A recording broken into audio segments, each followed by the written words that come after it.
Hello. And, well, I forgot to start recording.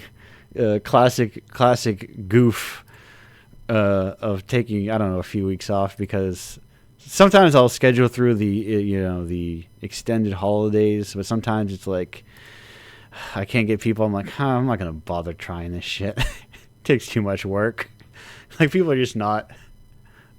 Anyway, we're back on a regular schedule, provided I'm not busy on a weekend, because I'm not rescheduling this for another day.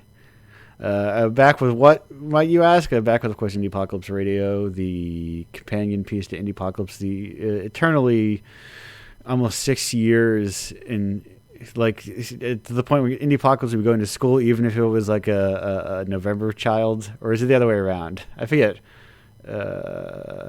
September. Anyway, sometimes you're going like school when you're 6 instead of 5, I think. Anyhow, it's off. We're wishing it off.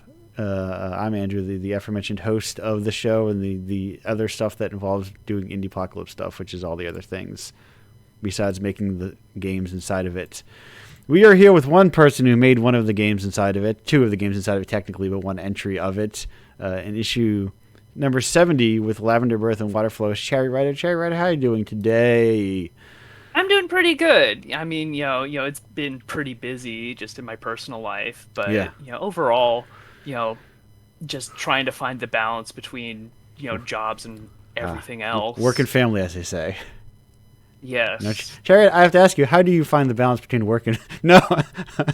I mean, the answer is often I don't. Yes, usually yes. something gets cut, and recently, that's been a lot of my like writing and game development. But I've been trying to get back in the swing of it now that the holidays are finished. Yes. Now that I recently started a new job, so I'm fully in the swing of that. I know what that's going to be like and the predictability of it. Yes, but, I feel like I've luckily dodged a couple opportunities to need a new job, so I'm feeling good.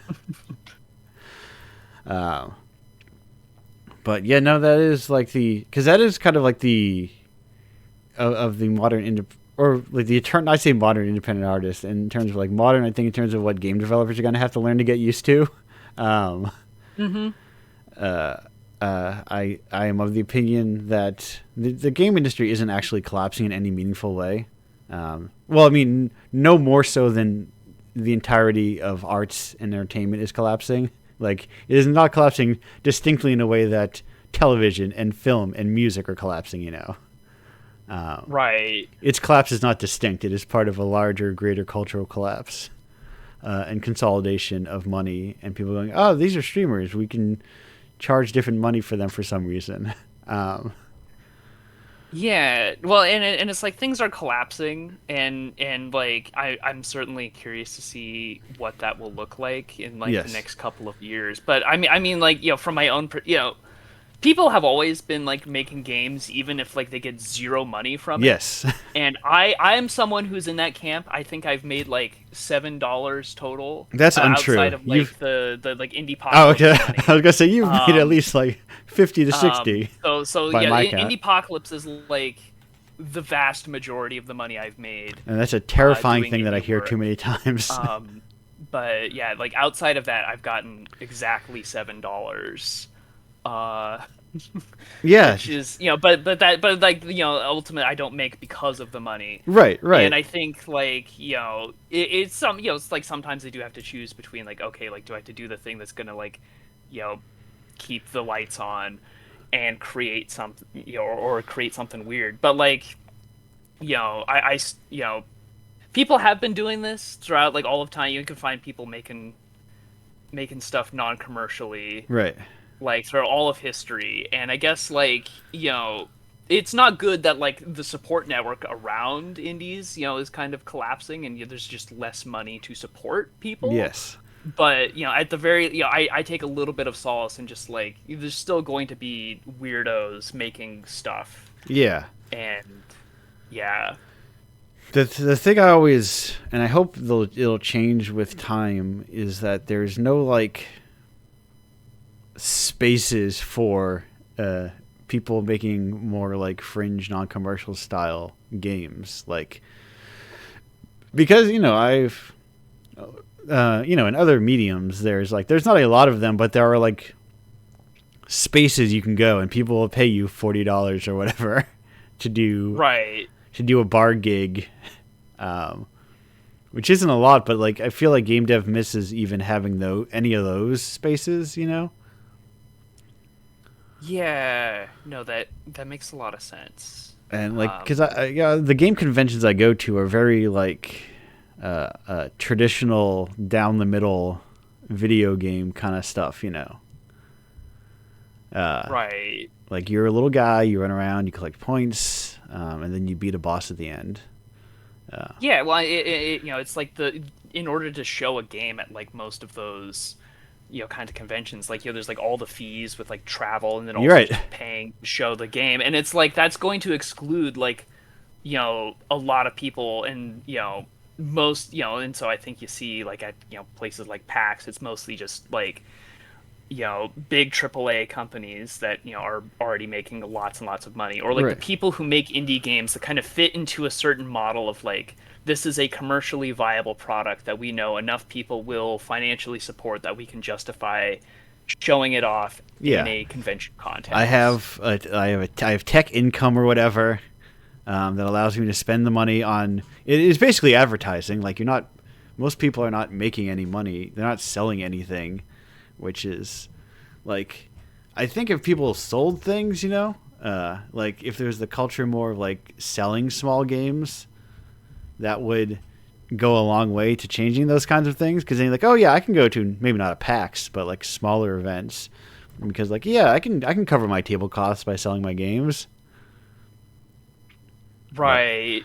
And it's like I mean, I guess like you mentioned that, and I wonder like how much like the Apple App Store kind of like created this idea that like people should not pay money for right, small games, yes, right? Because like in the early days, right? Like I remember being I was like you know you know pretty young when like the App Store was like a thing, and so I'd spend like 99 cents on like Angry Birds or whatever. I'd buy yeah, like a lot of those games, and but then like eventually all of these companies realized that like most people didn't want to spend even like 99 cents or like $3 for like a well-crafted, meaningful experience on the phone, and they would have better results by just making it free and just cramming it full of ads or yeah, microtransactions, um, right. which then completely can change like the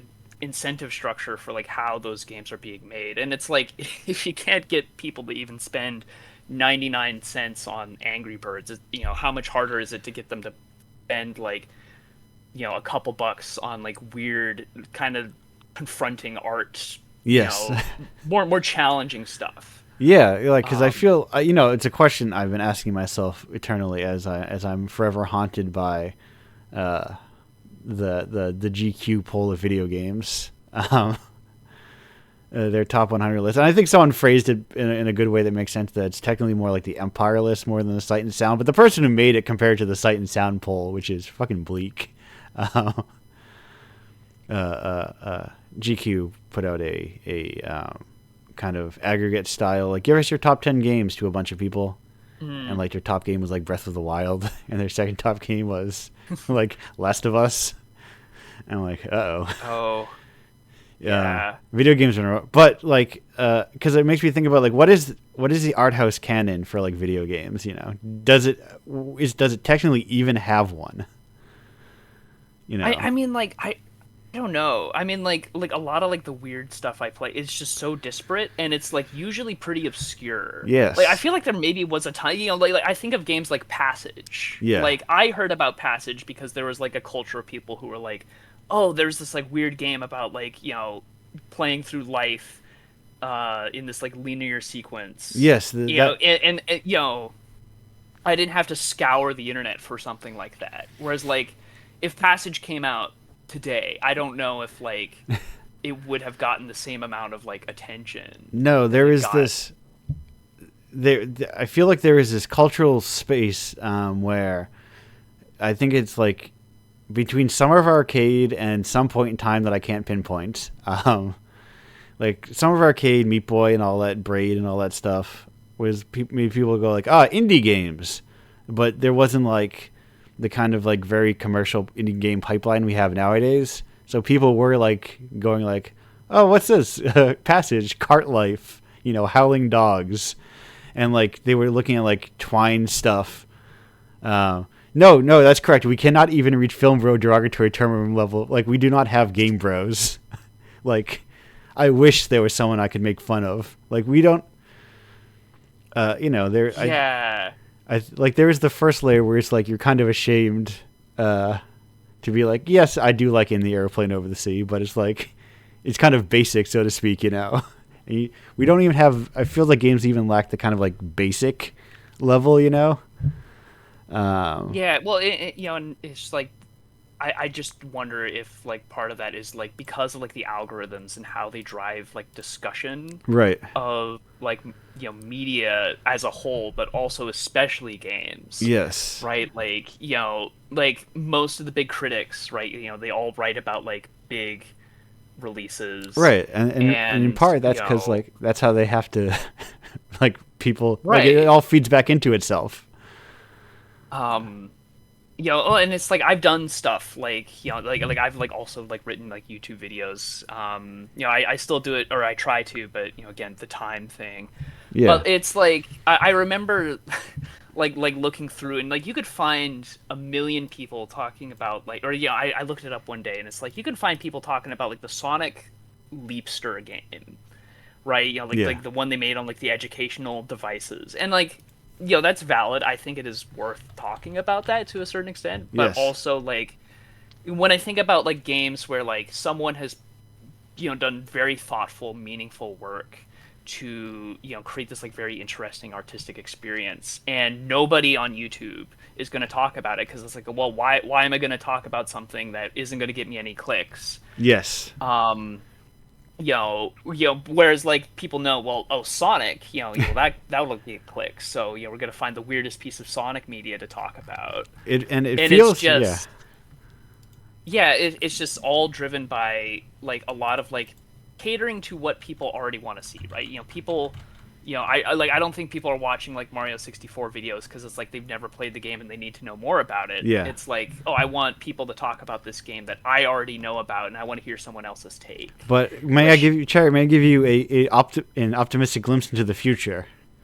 Yes, I need optimism right now. Less than a year ago, and there is a video about ancient Roman that has over 300,000 views.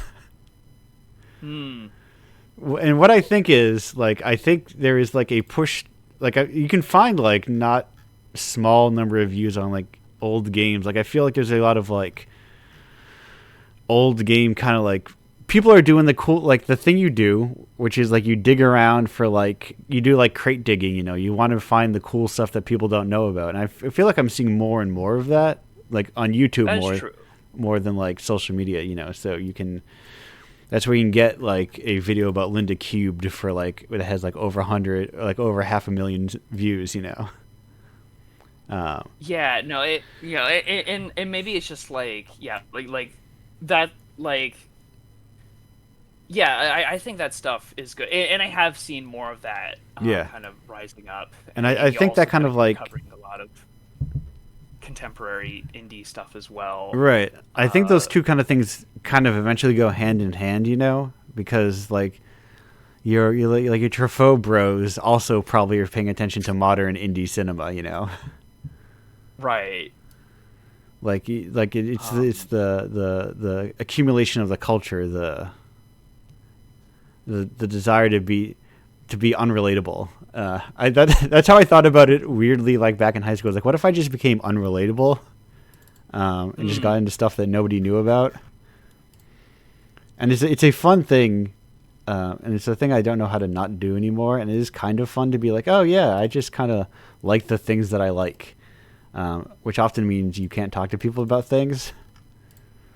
Yeah, no, I had a very like similar like like I think in high school, like I had like very weird game tastes because like I didn't have like most of the consoles, and like my parents were like very like I couldn't play Pokemon as a kid because It's like, ooh, Satan. So I ended up just playing like weird stuff like Mountain Blade Warband, Okay. and like no one in my school, really knew about like the kinds of games I was playing. Which not even that they were like that obscure, but it's like I just had to get used to this feeling of like nobody knows what I'm talking about. So I just kind of became like the media explainer where I was like, oh, like there's this really cool game called Hollow Knight and you're like Yeah. this bug because like, no one in my school had heard of Hollow Knight apparently. Right. And I was really into that in high school and this like, oh yeah, and I had to like explain like why or it's like, oh, I think like this is cool and you all should play it.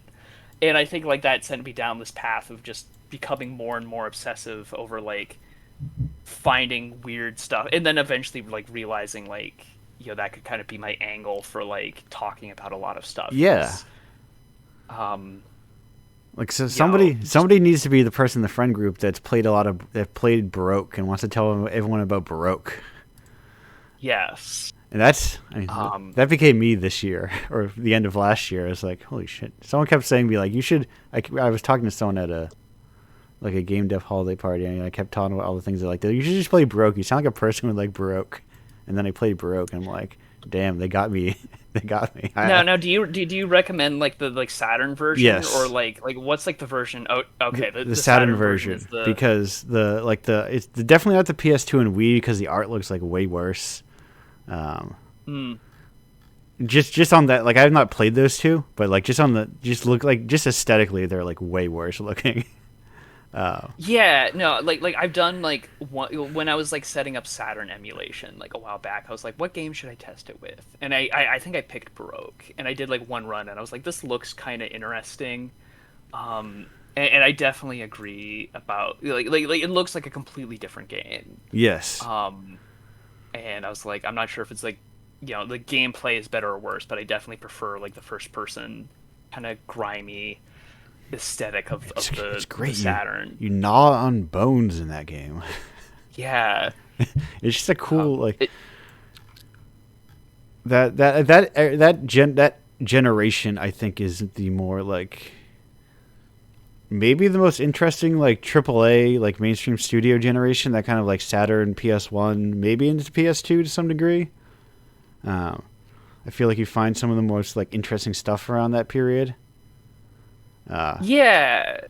No, and I think like part of I mean, I don't know. I'm not like a games historian or anything. So this is just like an uneducated guess. But Right. like, I kind of get the vibe of like with like the introduction of like the third dimension. There was a big, it felt like the expansiveness of what a game could be was really opened up a lot. Right. And I think you see a lot of games that kind of poke and prod at like these new possibilities in ways where like they're not informed by previous convention because like that didn't exist for the most part.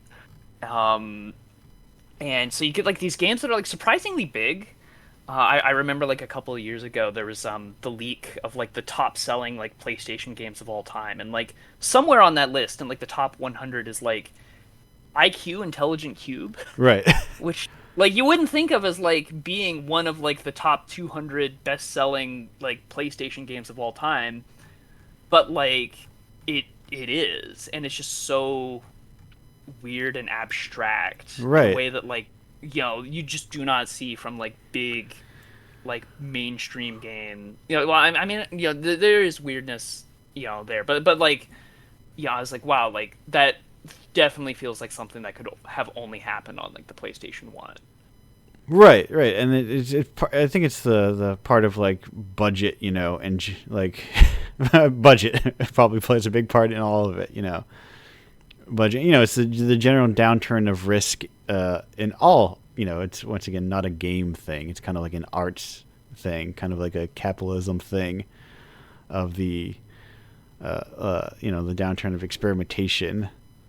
Because they're like, oh, why do that when you just give people the funniest thing that I think about a lot. Games are very like game preservation and like game history is really weird in part because people don't re-release things, Mm-hmm. and like the games that everyone talks about the most, like they keep into the public consciousness for so long, like especially like think of Square RPGs. like sure, Final Fantasy is good and all, but also Square has been like making those available like constantly. They've like never stopped making those all those games available. So Right. it's always easy for someone to play Final Fantasy VII. Yeah, well, and it's like unfortunately, like you do also kind of see this thing of like when a company does like re-release like an old game, like they will sometimes go out of their way to make like the other versions of it inaccessible. Right. Sega's really bad about this, where like when they released like the Sonic Origins collection, they like delisted every other version of Sonic, um, Which is right. on Another Steam. such a weird thing of. Yeah. Well, they're doing it with like Yakuza 3. So like you'll only be able to play like Kiwami, which is like this weird, trend of like, I don't know, like I hate how remakes in games often mean like a replacement for Yes. like the original in a way that I feel it doesn't with like other mediums, right? Like, No. I Like can read unless. updated takes on like Frankenstein, Right. but I can still go back and buy like Mary Shelley's Frankenstein. Yes. Like Um, Star Wars is like a rare example, yeah. But Um, generally, it's not like, oh no, we're remaking 400 blows every 20 years or so.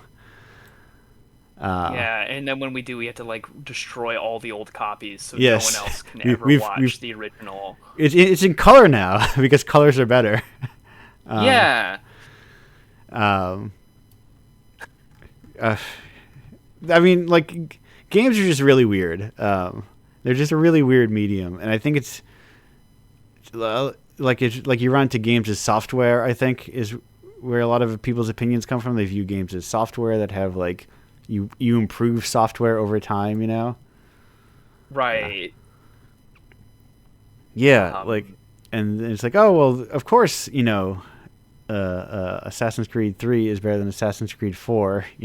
Because it's right, or or the like, other way of around. course, My like the mistake. remake of like Klonoa is going to be better than like playing the original Yeah, Klonoa. they Because got rid like, of Silent Hill. This new Silent Hills are better because they get rid of all those tank controls, and then I scream that tank controls and fixed cameras are intentional design. You, yes. uh, Um, that we've lost as a society. Anyway, but it is like, yeah, like it feels like the assumption that like it wasn't intentional or whatever.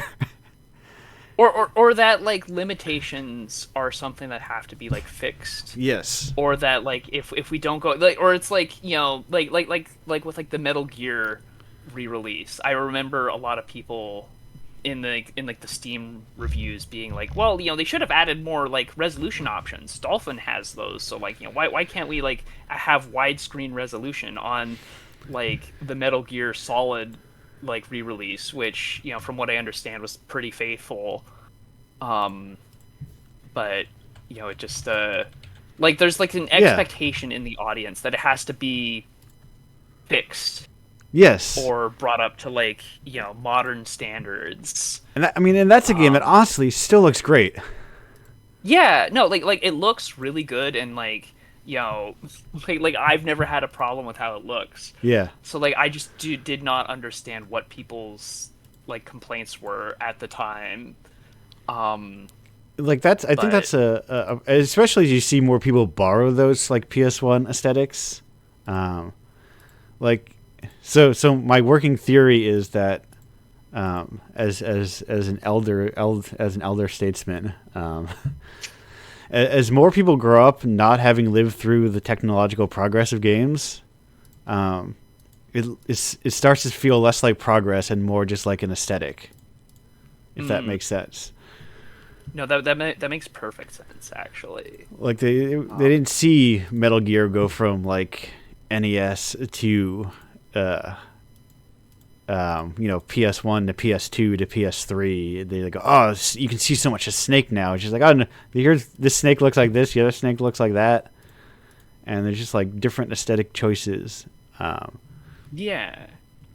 Well, when like like for someone like me, yeah, like I mean, I was born in 2000, so for my entire life, Snake has looked like a million different ways. There's Right. not like a single Snake. Right. So It's not like you were waiting for them to unveil what the new Snake looks like, you know. right, it's just like different ways that things look. But then yeah, like I don't know. Yeah, that was It is, and speaking of older things, things like Doom, for instance, yes. to talk to we accidentally breezed through this segment without talking about, hey, if people aren't familiar with those games, your games that is, how would you describe Lavender Birth and Waterflow? Yeah, so like Lavender Birth and Waterflow are expressions of Doom poetry, um, made in the Doom engine, though playable on, any modern source port of Doom. And a lot of like my goal with like pretty much my entire for most of my Doom maps that I've made is to kind of like break with like the general assumptions about what a Doom WOD can even be. Right. If you look up like what Doom is, and think about what it represents culturally, right? Like most people think of it as just like, oh, it's like that like really violent game from like the 90s where you blow up demons. And like that's true, and then that was like the original intent. But in the period since then there's been a lot of like experimentation with like what Doom can look like. Right. Like a lot of maps like play with the aesthetics of Doom, but very few of them, like, question like the underlying assumption of like, is violence necessary to make this a compelling thing to experience? Right. Because like, when you break it down, it just becomes another game making tool. Exactly, and I and that was kind of a lot of the appeal to Doom, as like an engine to me is like I love level design and making levels, but like if I wanted to do that in like Godot or Unity, like those are both fine engines. I've got nothing wrong with them, but like I'd have to program like an entire like player Right. controller, figure out so many other things before I can even begin to think about, well, how do I even make a level that is enjoyable and fun to play? Whereas like the fun thing about making levels for Doom is you can just hop in and do it. And it's actually like very, it has very convenient tools for just, drawing out levels very quickly, and iterating on ideas much faster than I could if I had to, Right. build from the ground up. If you had to make your own engine for it, you had to make your own first person and engine. It's really good at like rapid level generation. And so I'm like, like it's cool that like you can like make, levels where you shoot demons or whatever, but I'm like, what else is kind of possible within these tools? And that has kind of been a lot of my kind of artistic, inspiration, Yeah. for doing these sorts of things. So I actually started making Doom maps, with the Doom Gallery, which is this kind of like attempt to make an art museum in Doom. And so, with that one, I kind of like wanted to play with this like idea of like, like this art museum being like a very non-violent, Yeah. like I'd tell people about this and they'd be like, oh, so do you like shoot monsters? And it was almost as if it was kind of an oxymoron Right. Right. of like but it's like, no, like you just go in and you just look at paintings, and that's like the entire experience. Um, and but then it's like in doing that, I started thinking more about like kind of the potential for virtual space, right? I was Yeah. thinking about what architecture can look like when you don't have to think about like things like the mass of materials and like having to build something that can actually stand up in real life, or that you had to like follow safety codes, right? Like Yeah. one of the things I built in this art museum is like a giant maze, and in every dead end there's like a different painting of like something related to mazes. And like I don't know if you could build that in real life. Right. Right. Just Just I was thinking like this would, if a fire broke out and yes. someone was No. inside of this, like they would Or die like, and like the museum would be sued and or, like or like the space it requires. yeah, right, like actually footing the bill for this construction would be a lot. But it's like in games, you could just do that. Yeah. And so, I would lean into like kind of impractical spaces, but then also like interspersing kind of more realistic, inspired by actual art museum rooms with like these weird surrealist spaces. Um, so like I modeled the room to hell. So like one of the rooms is just dedicated to like depictions of hell from different like, times and places. Right. And I modeled that off of like the one painting. I forgot what it's called, but like it's like kind of built around Dante's vision of hell, where it's like these circles that kind of go down into like a Yes. big cone, and like that was kind of like the visual inspiration for like these just bands of color, and this like very segmented pit feeling of a room. And it's like I've never been in an art museum that looks like that or is able to kind of have like the architecture so tightly reflect like the paintings being depicted. And I Right. think Because they need to yeah, replace that space eventually with a different exhibit. It needs to kind of exactly, right? Like it's kind of nondescript because yeah, like you have to have it account for every possible piece of art you could put on it. Um But with a game, you and can just kind so of it's a digital infinite space that you can kind of like make whatever you want in it. exactly. And it's easy to work in, and so that's kind of been my big project. Technically it's still ongoing. Right. I just kind of it's kind of like a keystone project where I have it, and it's like big, and I kind of work on it for a couple weeks, but then if I want to do a different project, I feel okay just setting this one aside Right, because it's also and something you can making work something on. else. Something you can work on like modularly as well. It's not like Yeah.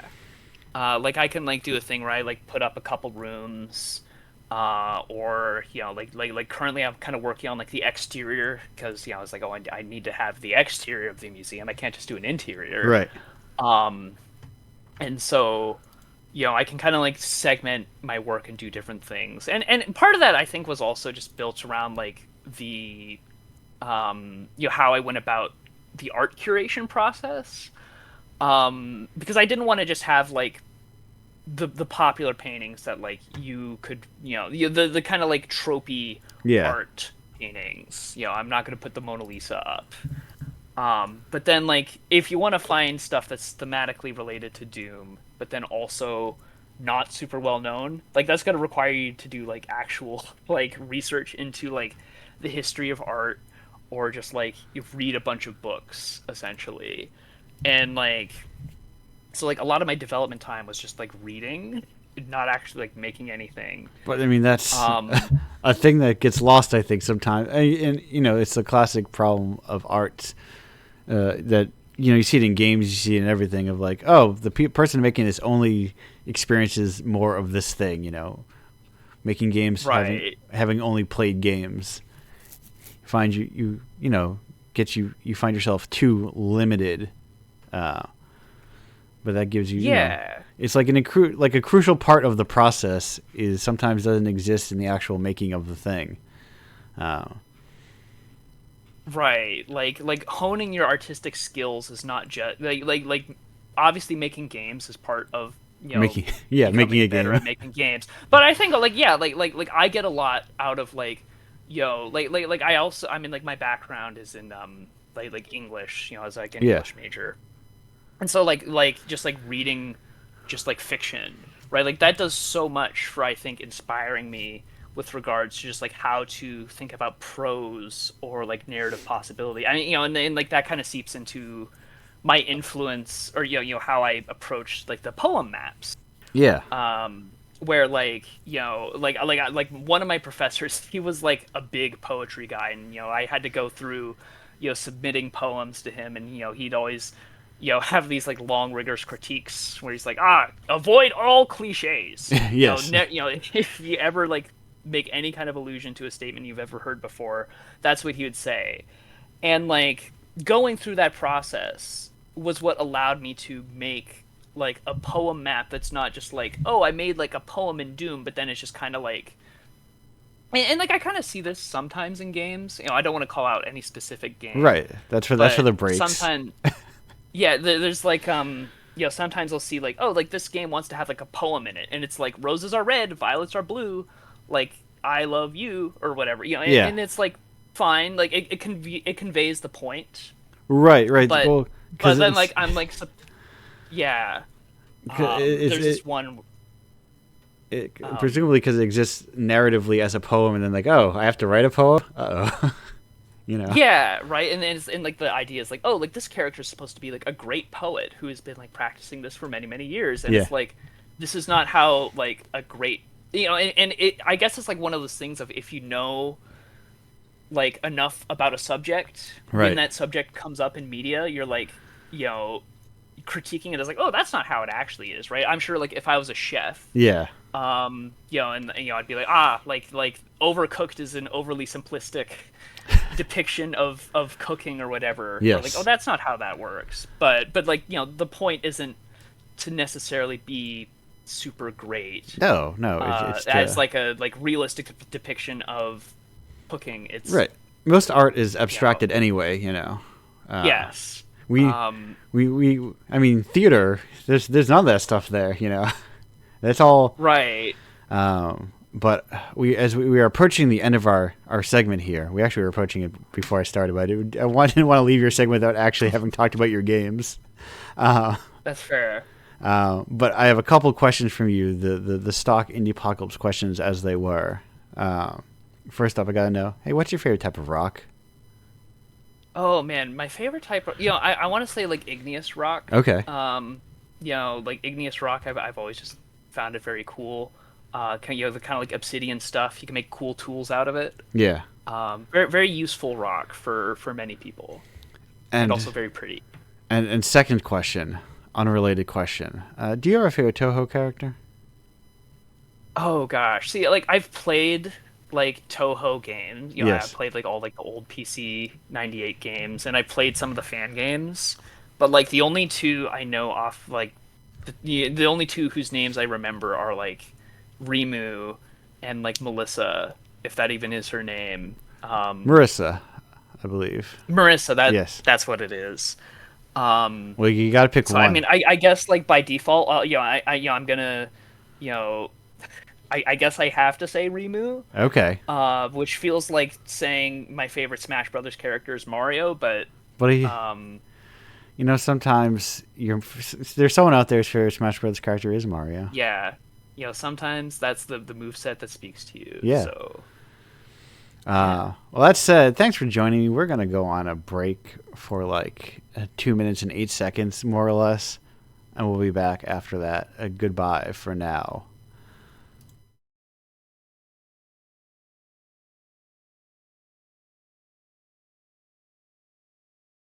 Hello, Curse button. and welcome back to Indiepocalypse Radio. That was After Dinner with Kitchen Life 1. We are here with our next guest, who is unrelated to Indiepocalypse, as our guests sometimes are. From I was like, I don't know what credits from being around games for too long, being an elder statesman, as I mentioned earlier, an actual elder statesman, perhaps. Spencer Hayes. Spencer, how are you doing today? I'm doing all right. I'm feeling old. My back hurts. Yes. What are other old stereotypes? I considered AARP. No, I'm not that old. Yes. No. Yeah. I mean, old. To be fair, like old in games means you're like 30. Yeah. We were joking before the stream that we used to be in a situation where no one could be 35 in Yeah. games, right? I started working in games in 2009, right, when the average tenure of a games career was 2 years, Yes. and it's a little longer now.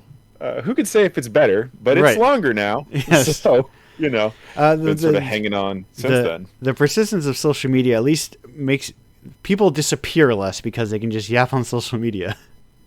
It's true. Yeah, people can sort of still stay in games. There's also a lot of different ways that people can stay around games that Right. aren't just working in them, right? Like you can go off and get your job at the bank because you like having health insurance. Oh yeah, no, but you still post. Hey, So- I've never worked in games. You know. yeah, And yet, I mean, hold on. I think Indiepocalypse definitely is working in games. I just did my tax returns, and the government would beg to differ. The federal government says no, it does not count. The federal government, as they've done of every year of Indiepocalypse, pats me on the head and tells me they're very sorry that I'm very bad at running a business and gives me a lot of money back. Well, hey. In that case, does that mean that Indiepocalypse is government-funded media, state media? Is the IRS the strongest supporter of Indiepocalypse? Certainly. Well, I don't know if it's a good thing or a bad thing, but it certainly is a thing.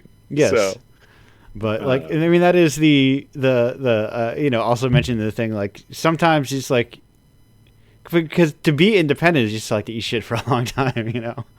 How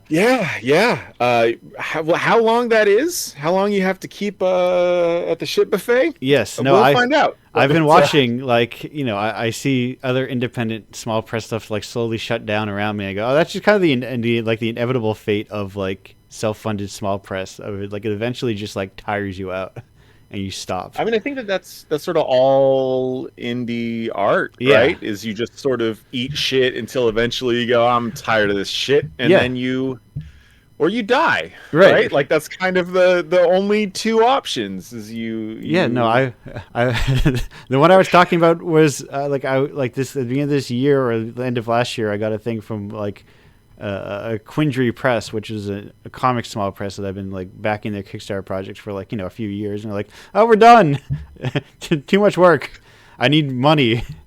Anyway, well, I do realize now we started this off by talking about being old, and then immediately started talking about taxes. That is so really not breaking any stereotypes. No, it's that line from My Dinner with Andre. Whatever.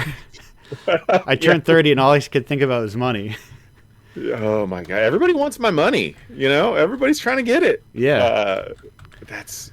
What a time to be alive. Yes, it's like, and there's plenty of people that have it. It's just like, how do we? Yeah, no, here in all the wrong places. Yes, right? It is. To quote Wallace Shawn directly, when I was young, all I thought about was art and music. Now I'm 36, and all I think about is money. Yeah. So real for that. That dude, Wallace Shawn is actually like a genuinely like. Yeah. He's a real one. So there's the thing that I think about that it was from like a play he wrote and performed, I presume, where he talks about how at one point he recognized that everything was made by somebody. Like down to the the microphone you're speaking in, all the screws came from human labor. And then this feels dangerous. Like we're about to start talking about labor politics. Here we go. Well, the end of it is like then at some point he stopped. He just like the thought left his brain. Like it was like almost like it's too much to contain in your brain. Like that idea of the scale of the global workforce and how much it takes for us to be where we are, right? Like the microphone I'm talking into has screws, but somebody made those screws. Right. Somebody mined the materials that made those screws. Yeah. Like we're going all the way down, right? Like, somebody's like driving the trucks, right? Somebody's doing all that stuff. And I to kind of loop back to games, I do think a lot about how we've abstracted the human element of games, right? I think a lot of moving into.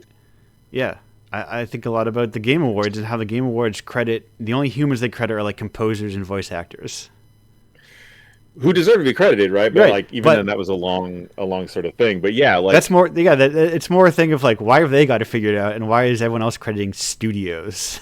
Yeah, and I think it's a thing that I've ended up talking actually a lot recently about with friends is that like people talk a lot about the teams that make games, right? But without talking about how the fact that like I know it's the name of a YouTube channel, right? But it's like people make games, right? Yes. Like the things that we enjoy and we play are made by a group of humans, right? So this comes up a lot when people talk about like the glory days of studios, right? They're like, oh, I want a new like Banjo-Kazooie, right? I'm like, well, almost all the people who made Banjo-Kazooie at Rare don't work there anymore, right? So like presumably Rare like owns the IP, or I guess now it's Microsoft or whatever, right? So it's like, we could get a new Banjo-Kazooie in name, but like the people who made it aren't there anymore. It's right. It's sort that of, is. these things are locked in time. It's like me saying, "Man, I really want a new Mulholland Drive." Why can't I've the got some studio? bad news for you about the people who made Mulholland Drive. Yes, no, I just want a new one. I like that. The Mulholland Drive IP has been laying fallow for so long. I know. I would love to see more of my favorite intellectual properties Yes. modernized. I want something you and Sherry were talking I about, want right? a Nurse Ratched style miniseries about Ugh. the guy who creeps out from behind the wall and scares that guy. God. Yeah, What's what his a story? nightmare. I mean, the odds are good that you'll get one over the next few years Right. in this streaming era. But like Yeah. to speak with hope again, like I did in the first segment. Yeah. Those a lot of those same YouTubers who are like, digging into weird PC-98 stuff are like, I hear them reference like artists and composers a lot, and like the actual people who are making the games, and be like, oh no, this person went to this studio, these people are of this studio, and like following creative people from like studio to studio and tracking that sort of thing, I think is a thing that games are getting better at, but not great at, outside of like three people, Yeah, I think there's part of it's definitely a branding issue, right? Right. Like we all know Sid Meier. His Yeah. name's in the game. Right.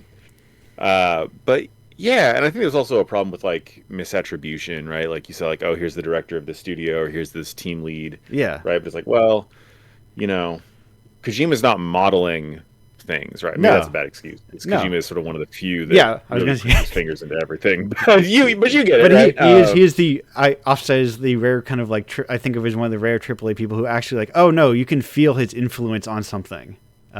Yeah. Like yeah, as it's- like in the same way, like to reference, Lynch, he works with a lot of the same people. Like, and I don't think he Yeah. would say he made all those movies by himself. Yeah, the movies we think of as David Lynch movies are really part of a squad, right? A team Yeah. effort, both in the production of individual movies and episodes, right? But also sort of the tone that I think people associate with him is also a team effort, right? Right. And I think you see that in all, like I think that's it's the internet flattening of things. That you run into, like, oh, you can only like either you recognize that directors have influence, or no, it's all teams. Like, well, directors are directors; they direct things, so of course they have an influence.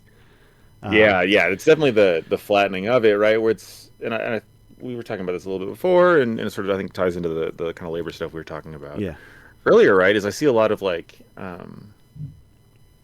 everybody should be paid for their work, kind of Yes. thing, right?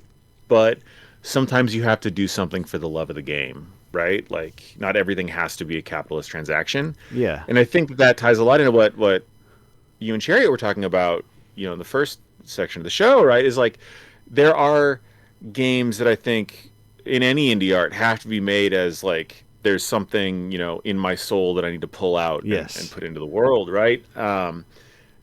But I also understand the compulsion of like, if I'm going to do this labor, this craft I've honed, flex these skills I've built, I deserve to make some kind of money for it. right. And I think that that's sort of a constant tension that we're pushed to. And one I see a lot in the indie space, and I think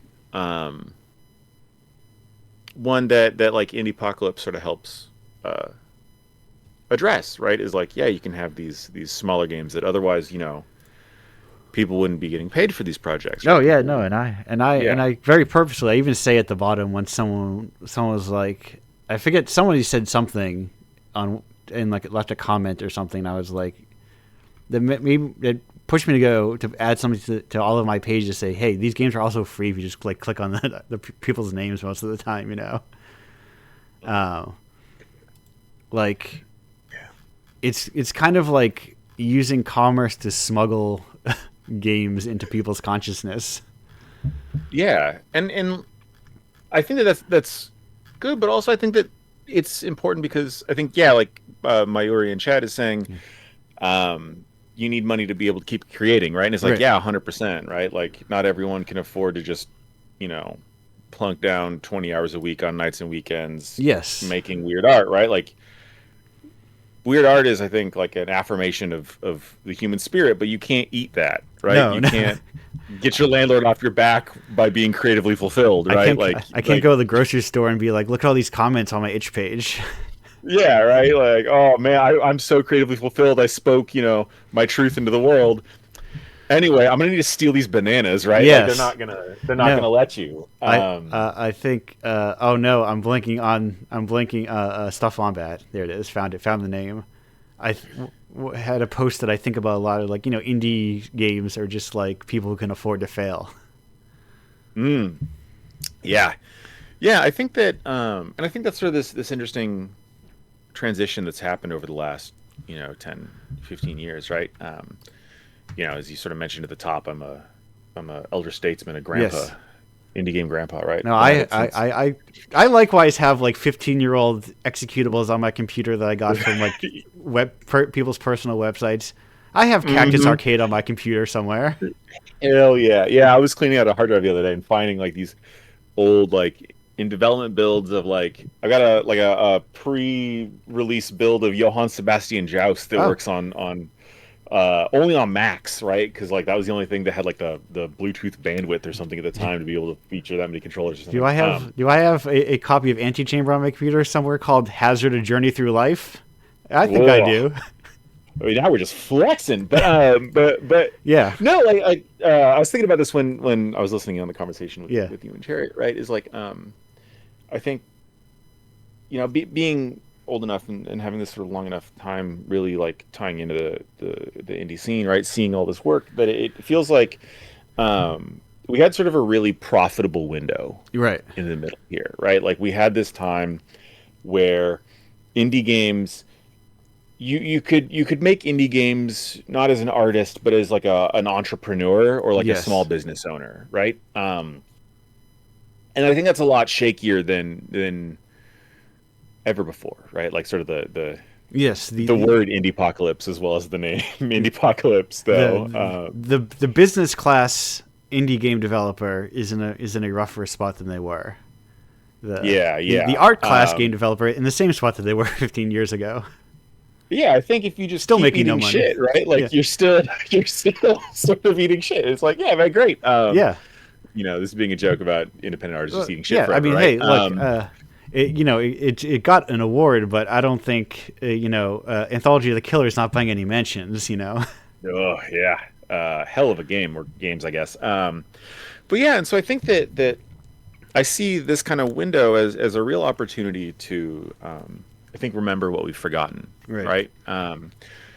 Like back, we were joking about, Grandpa Status finding EXEs from personal sites, right? Is like, I remember a pre-Greenlight days, right? Where like, in order to find games, you had to go and scroll the TIG source forums. Yes. You had to go and download sketchy Google Drive links or find these things that like some rando posted, and you just sort of had to deal with that, right?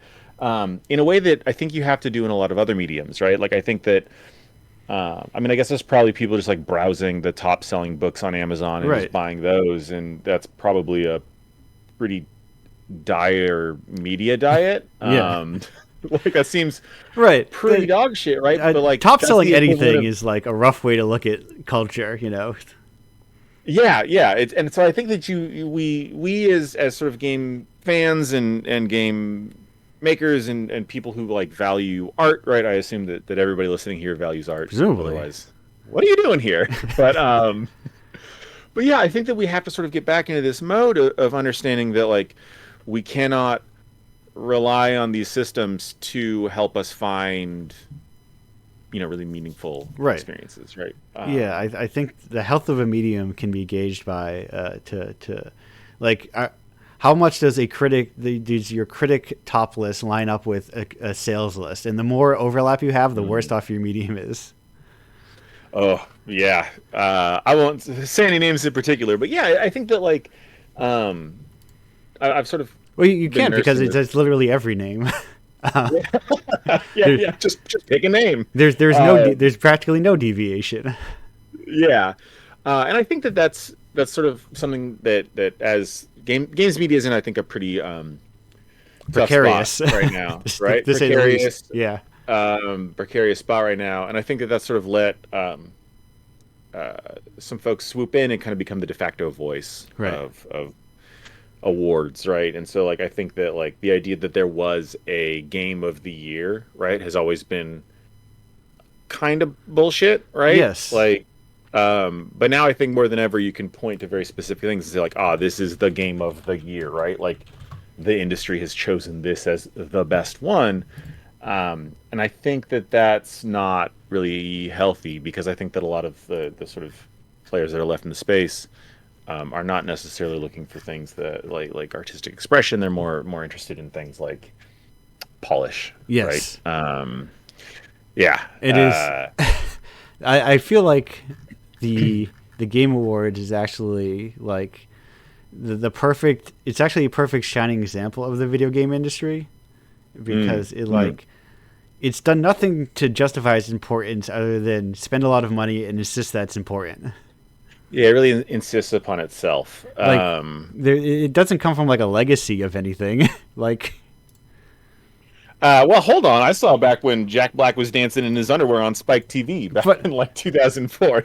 But it's like what, like it's the thing of games want to be movies, but yeah, the pomp and circumstance of the Oscars. Without, but it's also like I'm looking at this. I'm like, oh wait a minute, who decides? And then there's the main problem. It's decided by publications, whereas like the Academy Awards are basically, I think if you got nominated, you can vote, right? That's the structure of it. I believe so, yeah. And like what does that look like if that's how games work? You know, does things start to look different? I think I don't place any real value in these sorts of like lists by consensus, right? No. I used to be a journalist, right, back in the day, and so because of that, I have a lot of friends that are either still journalists or hung on to the sinking ship a lot longer than I was able to. Yeah. And so the way that a lot of these, even like back in the day, the way that a lot of them worked is, they do a ballot around the team and they say like name your top 10 games. Yes. Your number 1 gets 10 points. Your number 10 gets 1 point. Right. That's how the aforementioned GQ poll was made. Yeah. And then what that means is I remember talking to one friend who was like, well, nobody's number 1 game that year was, I think it was Red Dead Redemption 2 or something, right? Nobody's was number 1, but it was everybody's like 5th choice. And so it became, their game of the year, even though everybody's like, well, I guess that's what the math says. Yes.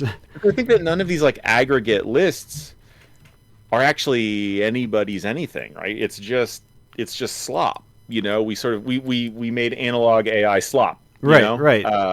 Where it's an approximation of something, but not actually true to anything. Right. The goal, like I'm like I don't like the difference between like the top sight and sound and the game movie number 1 and movie number 115 is like irrelevant though. Like like the point is that it's ideally what you get from these is an interesting list of art. Is the hope of that. My sort of, I think it was probably for like a certain publication, not whatever, not the Game Awards Game of the Year, just a different game of the year. This was for a news outlet that I think no longer exists anymore. But once again, name and name. That's pretty much all of them. Yeah, right. It's been a real culling recently. But I feel the joke I've always made is that everybody's top 5, right? Like if you pick any game of the year list, right, from anybody, even if it's like one of the personal ones, right? Like the top 5 are always the same games, right? You always get your Claire Obscures, right? All those. But it's 6 through 10 is where the real heaters are, right? Those are the ones that vary. And I think that those are way more fun because that's where you see a person's personal tastes really come through. Right, that's where someone might sneak in like a Drakengard 3, Oh yeah. No freak is gonna put that. No one's gonna put that in. And I think part of it is like wanting to find the right best game, so to speak. Instead of like being like, oh, this is what I like. Yeah, and I think that's got to be. That's got to be the way to go, right? Is like I think at this stage of my life, right? Like I've seen sort of I'm really leaning into this old guy thing today, Yes. I guess. I'm 35? 35 right now? 34. I'm 34. Right. I'm not that old. No, I'm, not I'm at all. so old. Not Right? the slightest. Working in games for this long really puts years on you, right? Right. And also, but, it's such a churn of an industry, especially on the press side. It is also such an immense churn. Yeah, I mean the press side, the indie side, right? The business side. Like Yeah. I've seen sort of eras come and go. But I think that we as a people, as a industry, as consumers of art, right? Yeah. I think it's time to get uncomfortable. Right. You know, I think if nothing else, I want that to be the soundbite from this, right? Like I think we got to get uncomfortable. I think we got to go out there and we got to do the legwork. I think we got to play some 7 out of 10s. Yes, 7 out of 10s are the kings of the. Mayura, I think, mentioned earlier old Armored Cores, which do rock. Like I played through a lot of like FromSoft games last year, like half their catalog at least, starting from Kingsfield. Okay. And they were the reigning champion of fucking 5 out of 10 review scores. And now their design philosophy has not changed at all. But now they're the best. I think that a lot of that is because they're one of those studios that you can see fingerprints. Yeah. Right? Like you can see.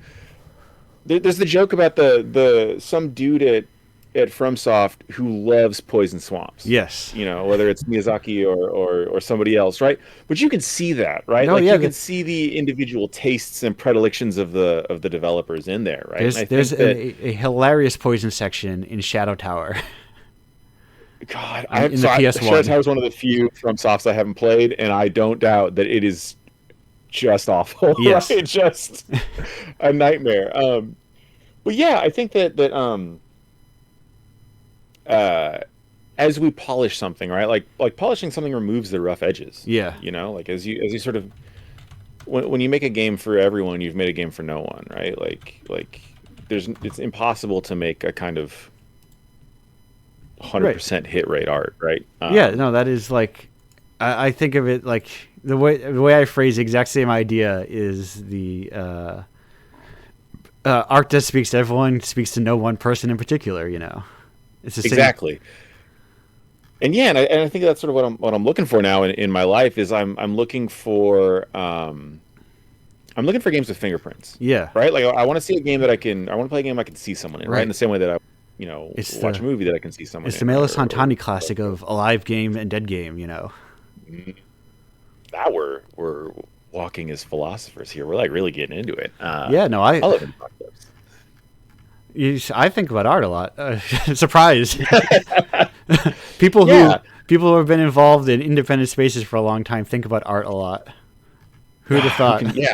Yeah. That's truly strange. So maybe let's take this somewhere productive, right? Yes. Because I always try to like whenever I sort of do an appearance like this, how do we?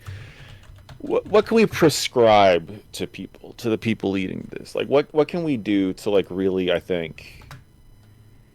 How can we help lead people out of the poison swamps of 9 out of 10 hyper polished AAA and into games for sickos? The answer is that it was recently translated. Go play Ancient Roman for the PS1.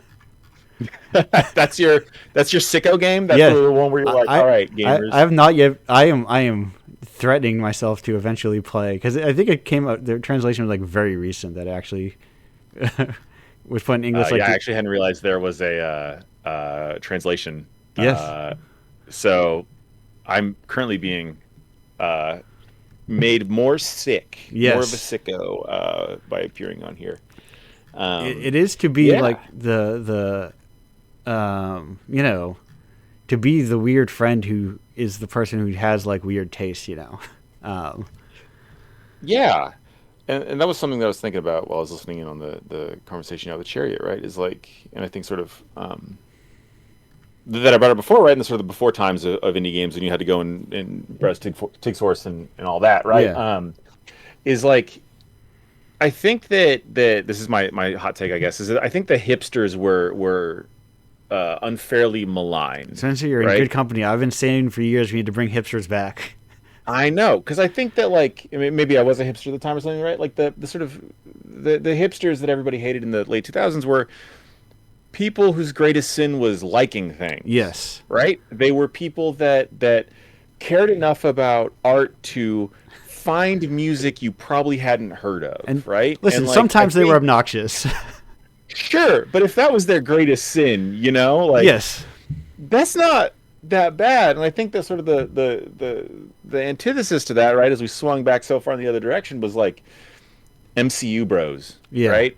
Like, you know, everything becoming a AAA game, right? Like all these things is like, well, if you want everybody to watch the things that you've heard of, right? Like that doesn't seem particularly healthy either. Yeah. So I would if I had to deal with two annoying people, I would much rather have an annoying person tell me about LSD. I guess LCD sound system also works, but yeah, we'll put them both together. LSD Dream Emulator than like whatever Donkey Kong Bonanza, Yeah, it's and I think that we can go back to that, right? Yeah. Like and I've seen a lot of it kind of coming up lately, like people my timeline on the devil's website bluesky.com or blue sky.app or whatever. Yeah. Beski.app, please. Beski.app, the absolute Beski.app, please. the devil's website. Everybody, I was joking, everybody I know got an MP3 player for Christmas. And I am included in that pile, right? I have not streamed a single song. I have not used streaming services for at least a calendar year. Let's go. And yeah, and I think that like I should say technically, I do listen to Bandcamp daily. But like Bandcamp is not a streaming service because you listen to 3 songs, they tell you to buy the song. Yeah, it feels sort of technically streaming, but not philosophically streaming. Right. And I think that people now are more willing than ever or more willing than they have been in like 15 years to dig and to curate, right? I think curation is a lost skill for a lot of people, right? As sort of algorithms have made it so convenient, I think that we've sort of let these muscles atrophy of how do I find things that speak to me? How do I curate a collection of, a library of books or a hard drive full of, music, right? Like how do we let the art we engage with become a reflection of our tastes and our individuality, right? I think anecdotally a lot about high school and someone finding on demand to talk about old things. They found just for free to watch Master of the Flying Guillotine, and then slowly our entire friend group watched the kung fu classic Master of the Flying Guillotine, and it penetrated our friend group to the point where I still have a DVD copy of it somewhere. So I have a similar sort of story that my friends and I, one of us found a Japanese grindhouse movie called Tokyo Gore Police. Okay, yes. It is, prototypical or archetypical Japanese grindhouse, girls with swords and just geysers of gallons and gallons and gallons of blood, right? And that thing stuck in our friend group, right? To the fact that like up until recently, I still had like the 360p rip from high school, right? Because like you couldn't buy a DVD in America, right? Like, or if you could, I had no clue when I was like 16, being like, well, how do I find this film, right? I bought that's me buying a copy of Spaced as soon as it became Region 1 available, when it was this unbelievable relic of the Shaun of the Dead people made this TV show. And I love that like whispered like transfer of knowledge or of art, right? I mean, to close the loop on the Tokyo Gore Police, I now have a 4K Blu-ray of it, so like the streets know, right? Mayuri in chat knows about Tokyo Gore Police. But I think that when you have access to everything, right? Like when you have access to streaming, you can stream basically any album. I mean, there's lots of media, that's a different conversation. Well, you can stream millions of albums, right? Like you don't have to go deep on an album, right? It's also inconvenient to go deep on an album because all of these because Spotify wants you to listen to all kinds of new shit every day, right? Like they the don't true want you curse to listen. thing is having that option on that plays a song after an album ends.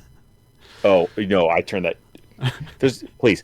All right, audience. If there's one thing you get from this, it's me directly begging you to turn that off, right? Yeah. Like loop that album, And right? it's one thing you get from this. It's me telling you just to not use Spotify at all and just buy music. Yeah, that too, but also that. Yes. But if you do insist, Right. or on whatever streaming service, yeah, please don't. Do not let an algorithm Yeah. decide how you experience things.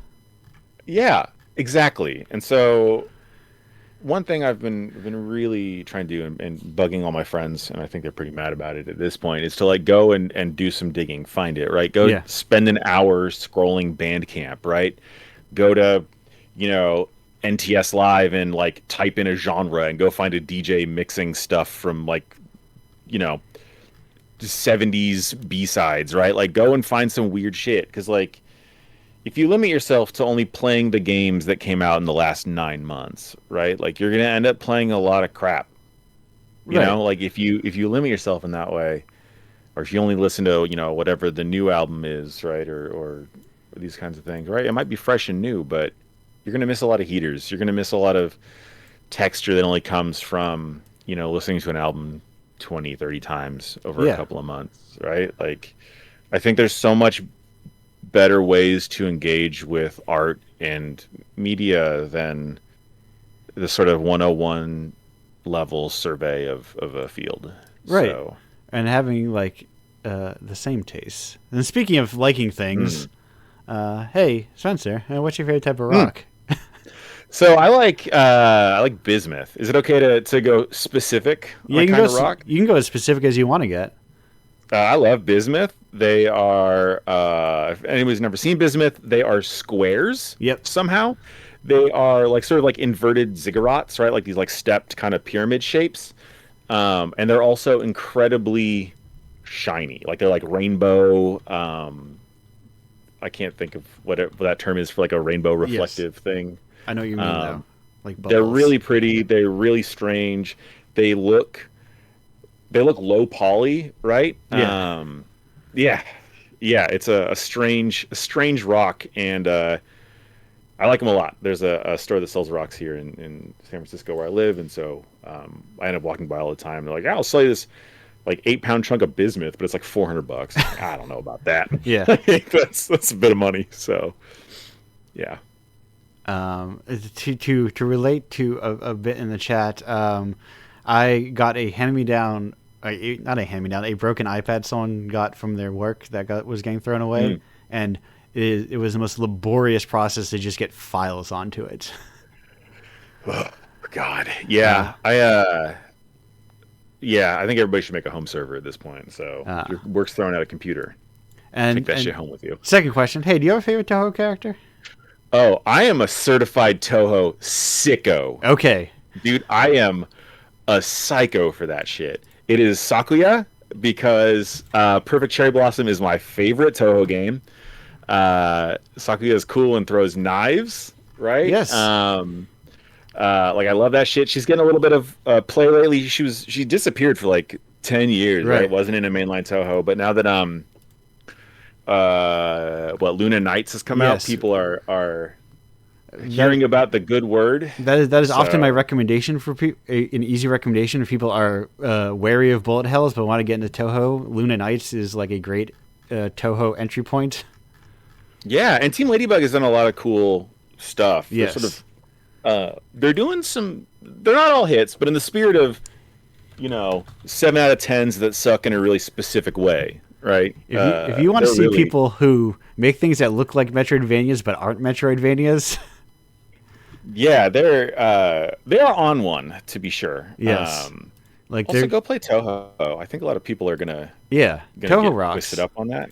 Toho, like, there are so many good ones. There are several bad ones, but there's so many good ones. Yeah. Especially if you're new to the genre entirely, you don't know what's good or bad yet. So. Yeah, and they have difficulty options. There's no shame. I think a lot of people get real wrapped up on like bullet hells as like, I've got to do the one credit clear on lunatic mode, right? And I'm like, nah, dude, put that shit on easy. Just go sightseeing for a bit. You want a right? credit feed? You don't know what's out there. You want a credit feed? You want a save state? I'm not going to stop you. Yeah. Just go listen to the music. Look at a bunch of weird potato-shaped girls doing cool shit. Like that's fine. It's okay. Like everyone owes it to them to at least familiarize themselves with Bad Apple. Oh yeah. If Bad Apple only to know what is the piece of art that exists in every form. Yeah, it's I love Touhou. We should have just talked about Touhou the whole time. What's all this like I mean art, that media and old people nonsense? Yeah, I mean Touhou is also old people non-stealth. I don't know what you're talking about. Hold on, don't do that because that means I'm old. Let me tell you about the PC-98. Let me tell you about highly responsive to prayers and when June made that game. God, yeah, the early Touhou titles especially are hard as hell. Like 1 through 6, those are some real titles. But also all the Touhous have good names. They all sound like titles of post-rock songs, but yes, yeah. But they are, it is. I bring it up because I also think like conceptually how it handles like fan games and everything is just a very cool way to just approach art, Yeah, and I think that also, like, to sort of get back to the fingerprints on games things, right? Like, Touhou is mostly just made by Zune, right? Yeah. Like, there are support staff, and they deserve shout-outs. I've met some of them. They're very nice. But you can see, like, so much of Touhou is just the way it is because Zune is that guy, right? Like, especially in the early ones, right? Before I think he'd really, like, dialed it in, right? Like you can see like I love Touhou art, but it also kind of sucks, right? In like a traditional like good art way. Let's talk about Higurashi, Oh yeah, let's talk about. Sorry, you really dialing in on all my like sicko shit at the end. Like from famed writer of Silent Hill F or whatever, or Code at what is it? He was the scenario writer for Silent Hill. Okay, I couldn't remember if there was a code in there. I know there was an F in there. Yeah, it's Silent Hill F. Yes. And like, that's another. I've read a lot of Ryuki Shio7's works, right? Like both sort of The When They Cries and then a lot of the other ones because I'm a real visual novel guy. Yeah. But like that's another thing that you can like see that dude's fingerprints on, right? Like a lot of, and I think once you know sort of more about that dude, like, oh yeah, he was a social worker for like 10 or 15 years, right? And so it's like, oh, like how come all of his games have like, some kind of young character who like is clearly dealing with like familial abuse, right? Or trauma, right? It's like, oh, because like that's he dealt with that every day, and he's done interviews about it, right? He's like, I really want to like bring that up and normalize, these sorts of victims and people and their stories. And there was a recent interview he did about Silent Hill F, and he's like, yeah, like I write all of my stories like feature women in some way because like especially in Silent Hill F, was sort of the context of it, right? Is because like he sees like a legitimacy in these stories and these people, and he really wants to bring that into his work, right? And like it's from like a place of respect. And I think he also joked that he's like, I'm also very scared of women. I'm like, ah, ha ha ha. Right. Yes. No, that's there's always the comedy of it, like because part of it feels like it often needs to deflate seriousness in games sometimes, or in art. But and I think that's a deliberate way to take people off balance. Yeah. Right. Like I think that there's a lot to be said for a serious game that is serious on its face. Yeah. And I'm going in to deal with a serious experience, right? But I think that also like, and there's something I talk a lot about at work, is you got to hide the veggies sometimes, right? Like you gotta trick gamers into experiencing, progressive or political ideas or works, right? Without them knowing it from the drop, right? That is, I mean, that's my goal in life. To be like, sneak it in. Be like, here's like, I loved it whenever I loved, I say in past tense, love present tense because 71 isn't doing that right now. Whenever and Indiepocalypse gets featured on the front page of itch in like the featured feed, because I feels like I'm smuggling art games into the front page of itch.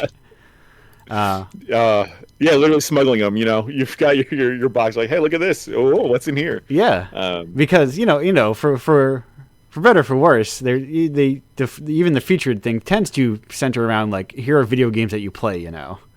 Yeah.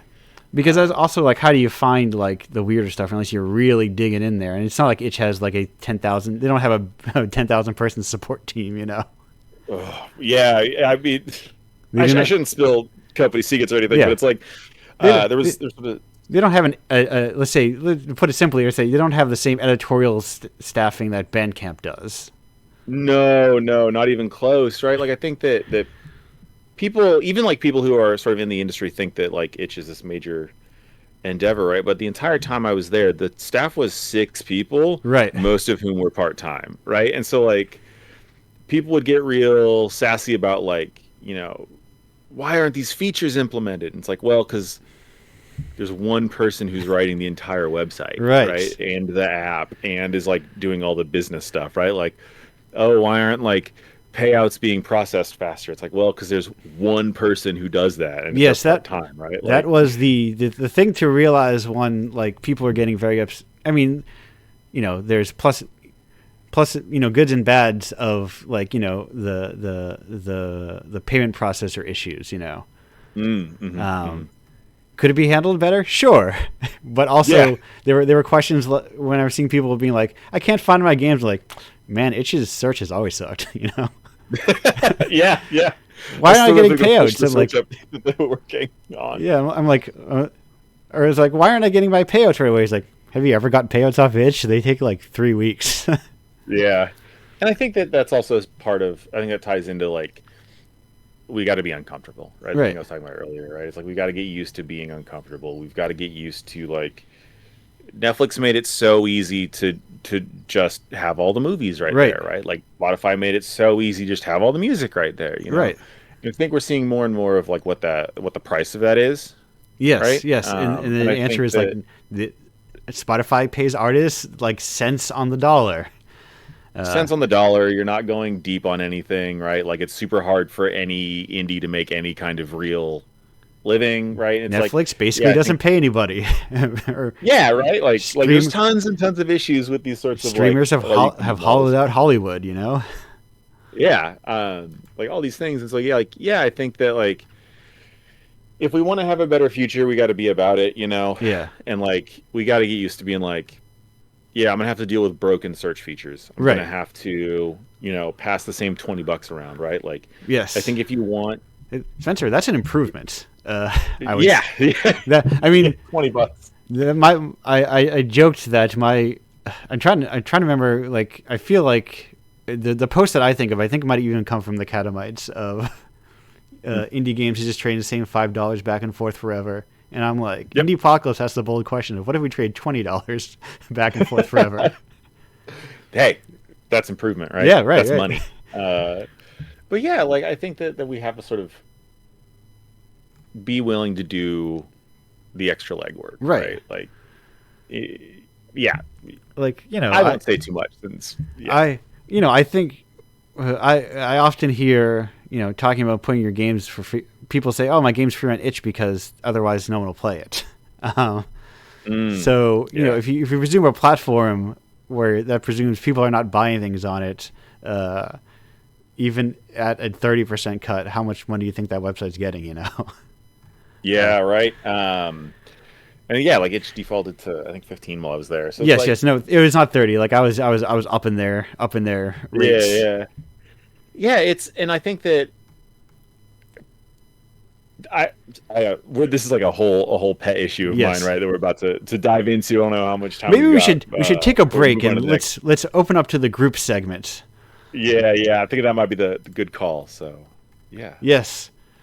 Bad Apple Buds and Doom. That was this was in our private chat. Was posting Bad Apple inside of Doom, which I discovered it probably like a year ago when we were having this discussion of about Doom and Bad Apple and like what is the more piece of art, so to speak. And it's Bad Apple because you can make Bad Apple and Doom, but you can't make Doom and Bad Apple. Well, don't wish that. If you say that, right, they're gonna find a way to make it's it a music happen. video. You can't make a video game in a music video. I dare you. Yeah, but people also said you couldn't like put Doom in a heart rate monitor. Right, I guess you're right. You know? And we were talking on someone's. I'm blanking on who it was now in the moment, but they were talking about how you can store data on birds. So maybe I'm wrong. Jesus. Yeah, I mean, maybe in the metadata of a video or something, right? Like, there's ways to encode other data inside of anyway videos and yeah. We're getting too deep in the weeds. We're gonna take a break. Spencer, thanks for joining me here today. Thank you for having me. We'll be back in about 2 minutes and 14 seconds.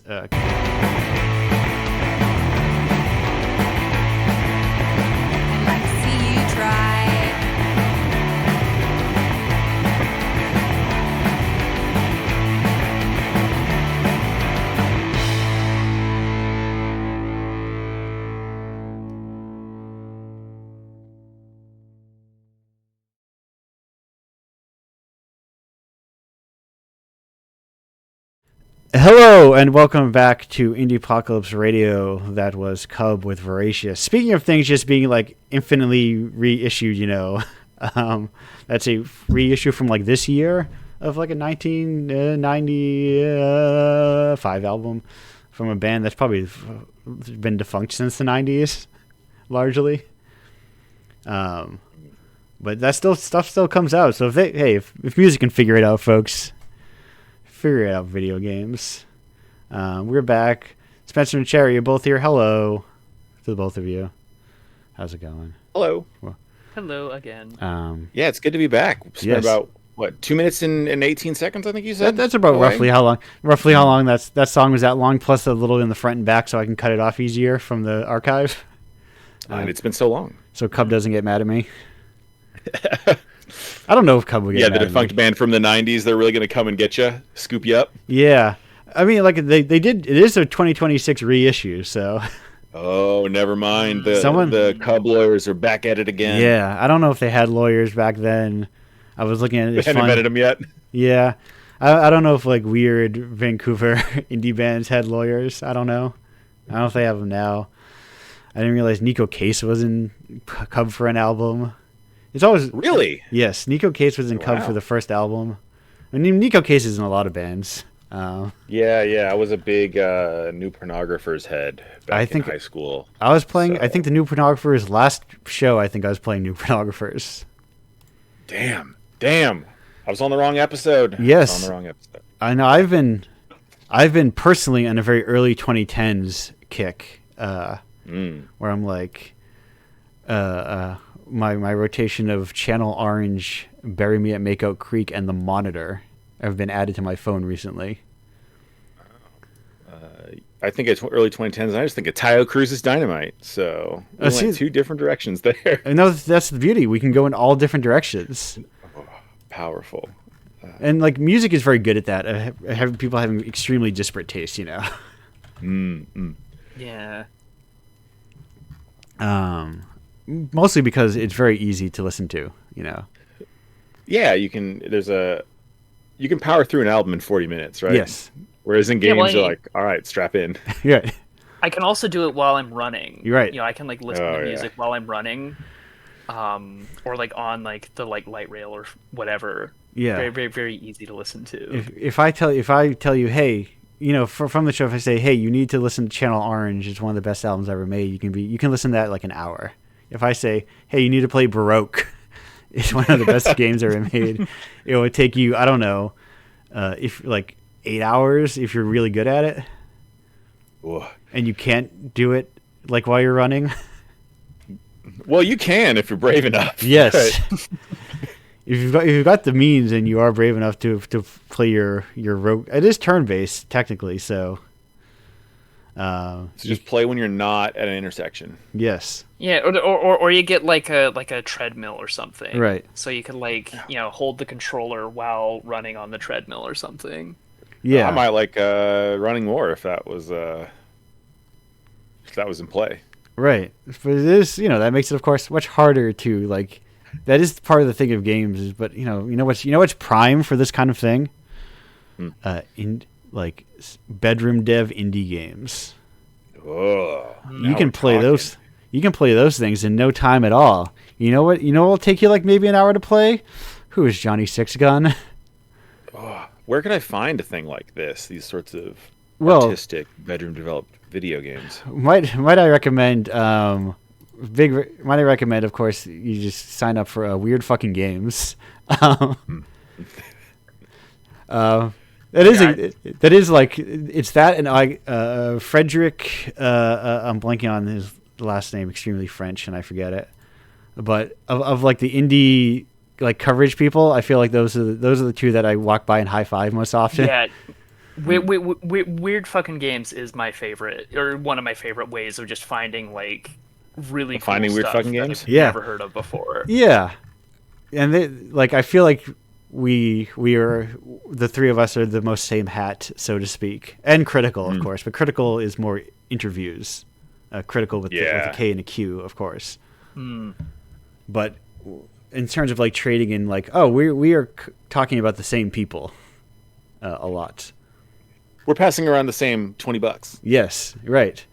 Or we're telling you to keep giving this $20 to the same people. If everybody they know puts in $20, and then they tell everybody to put in $20. That's what I'm saying. Oh my gosh. It is. I'm glad to see it is blowing up. It is on the front page. It's in the fresh section. That's what got me thinking about it in the moment. Who is Johnny Six on? That is my game of 2025 probably. Really?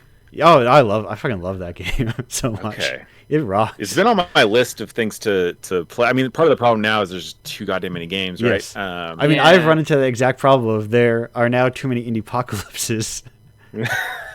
Yeah, how do you even keep up, right? Right. Like if put in the chat there. Fucking.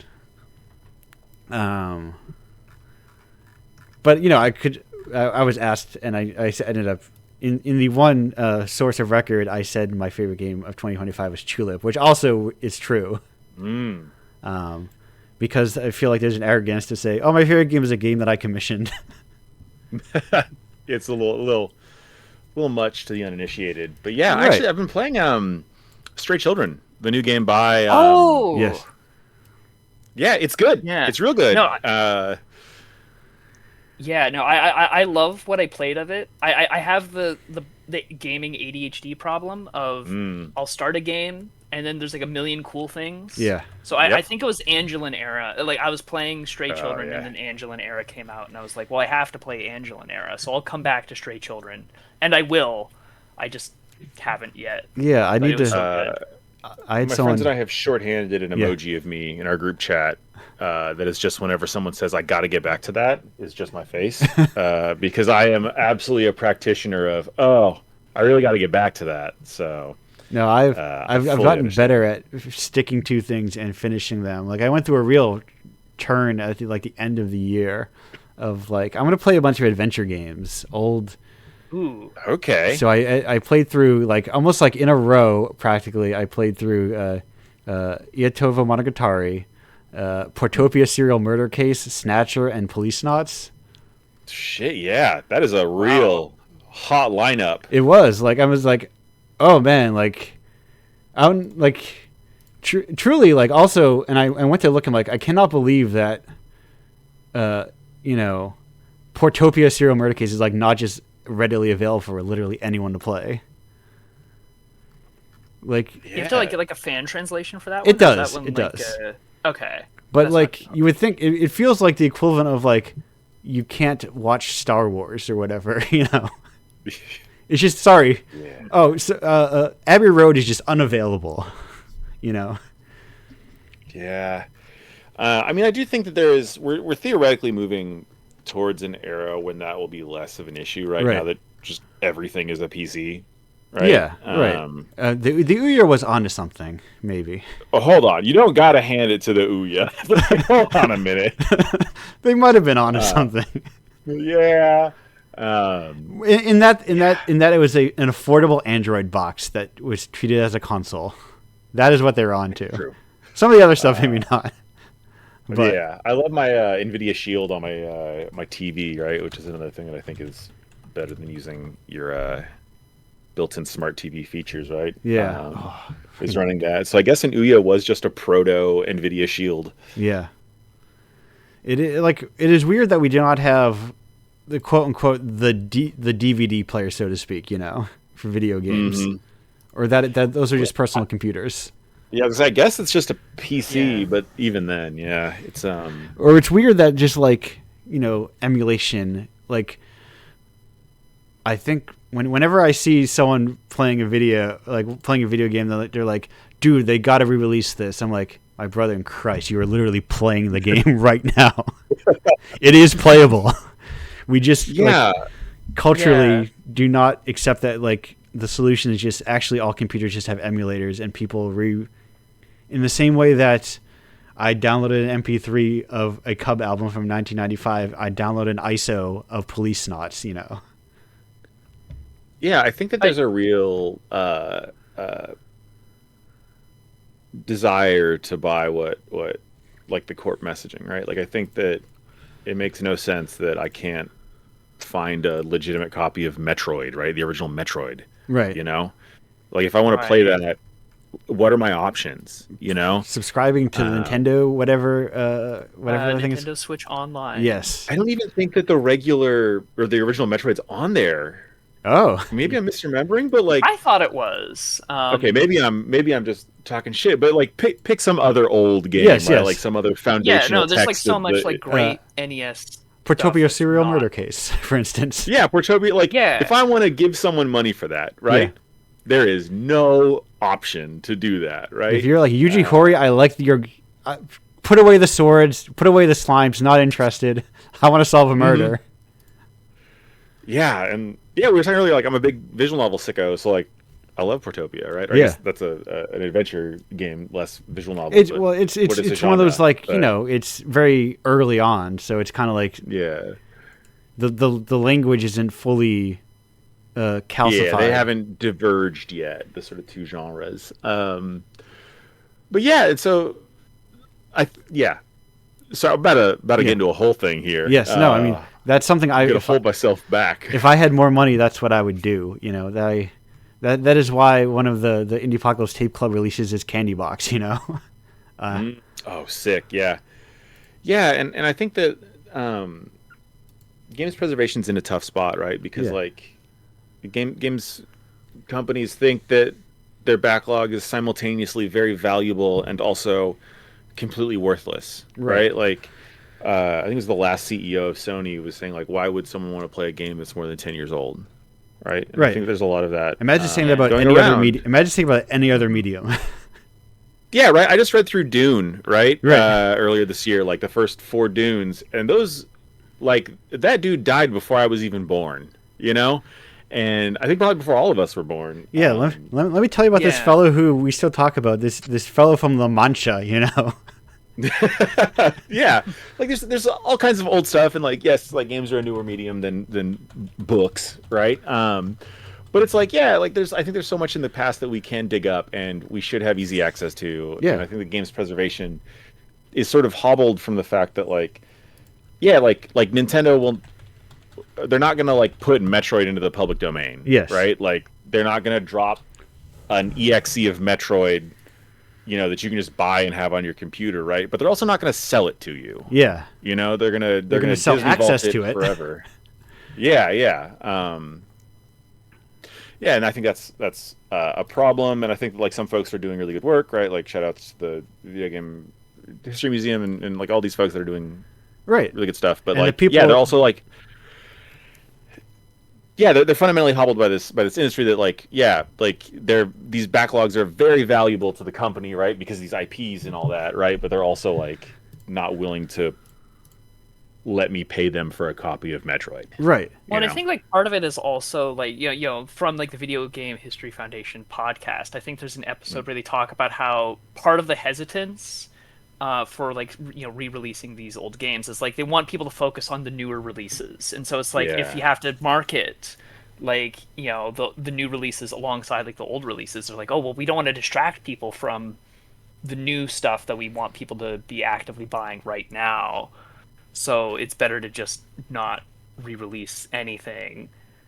Yeah, I need people to buy The Last of Us remastered the third time in the last Right. decade, right? Well, 'cause there's also the assumption that like if somebody puts out like if I put out my if Square Enix puts out Portopia Serial Murder Case, like the old either one of the old PC versions, the NES version, is that distracting from Dragon Quest 11?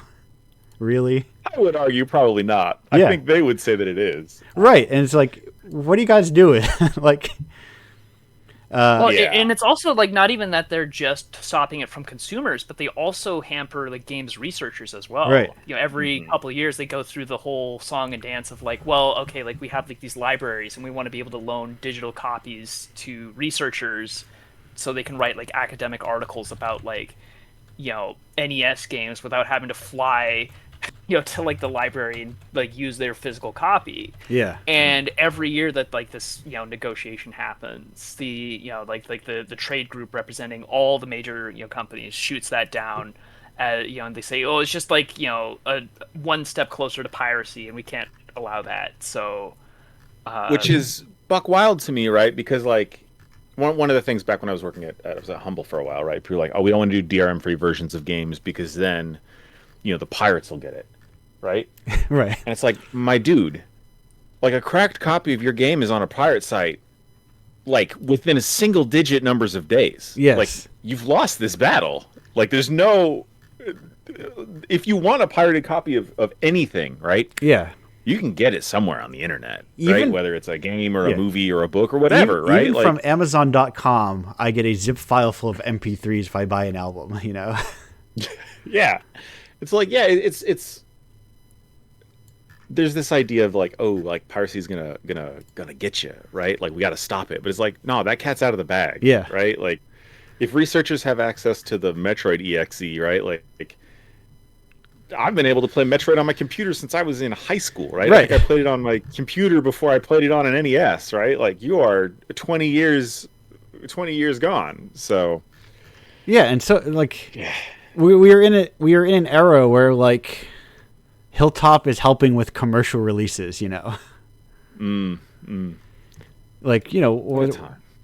they do a lot of translation, like a lot of fan translation stuff. But then Milano's Odd collection just came out like in December, and I'm like 99.99% sure they were like worked to basically help bring that game into English and into publishing. Yeah, I mean, and a lot of these people that are sort of working on the fringes of like what would be considered piracy, Right. is like they're doing work that helps the whole industry, right? Like Yeah. I know the Dolphin emulator team, right? That's the GameCube and Wii emulator. They offered it to Nintendo, right? Like they offered all of their code and everything to Nintendo so they could have the emulator on Switch, right? And Nintendo didn't take them up on it. Kineko Video is like another team that they digitized what was like semi-lost media for the original Sweet Home, right? Which like directly influenced the first Resident Evil. Right. And that was just like not a thing you could right. stream or buy or anything, right? But like they found scans and they cleaned them up and they did all this preservation work and they offered up the download of that movie for free, even though like I'm sure in every jurisdiction on the planet offering up a movie for free is piracy, right? Yes. But it wouldn't exist otherwise. Yeah. Well, what I think also too, like the other beneficiary of like making this stuff available is just like game developers being able to play all of these games, or having them be more accessible. That is going to influence more, like think about how many games have been like influenced by like Mother 3, despite the fact that it was Right. never officially released in English, or like so many, or like Moon, right? Like like I never played Moon until it got re-released, and like now it's like I would say it's like a cornerstone source of inspiration for I find myself thinking about Moon a lot, and it's inspiring a lot of the work that I do. How many? And it's like, how many game jams deep are we in the LSD Dream Emulator game jam? Yeah.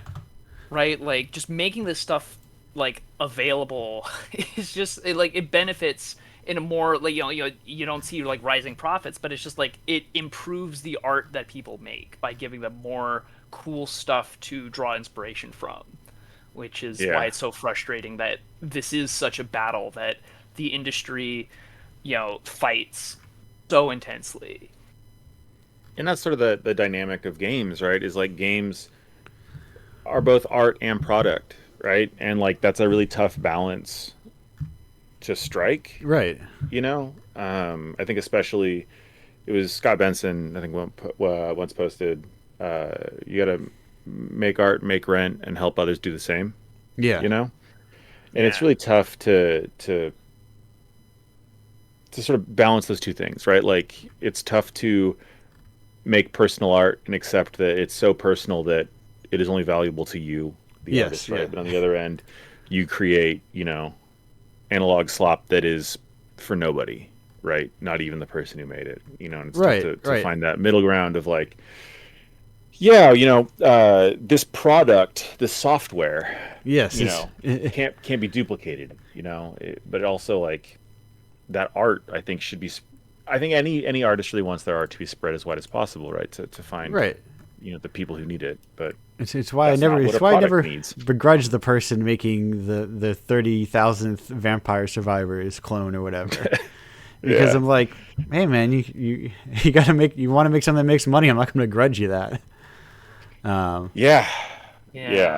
might side eye them a little bit. Sure. But, I may not ever play it or think about it ever, but and I may be very, obviously in this space, I am much a louder indie guy, being louder, taking my loudest version of myself that likes independent art and cranking it up, so to speak.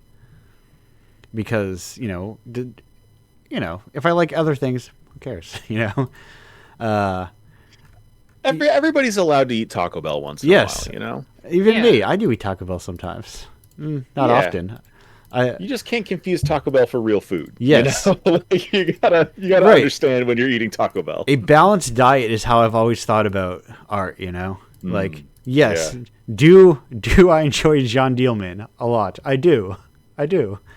Do I only watch 3.5 hour long one-handers about housewives? No. I also like dumb shit. Like I over the holiday break, I think working in games, right? You're always sort of working whenever you play a game, right?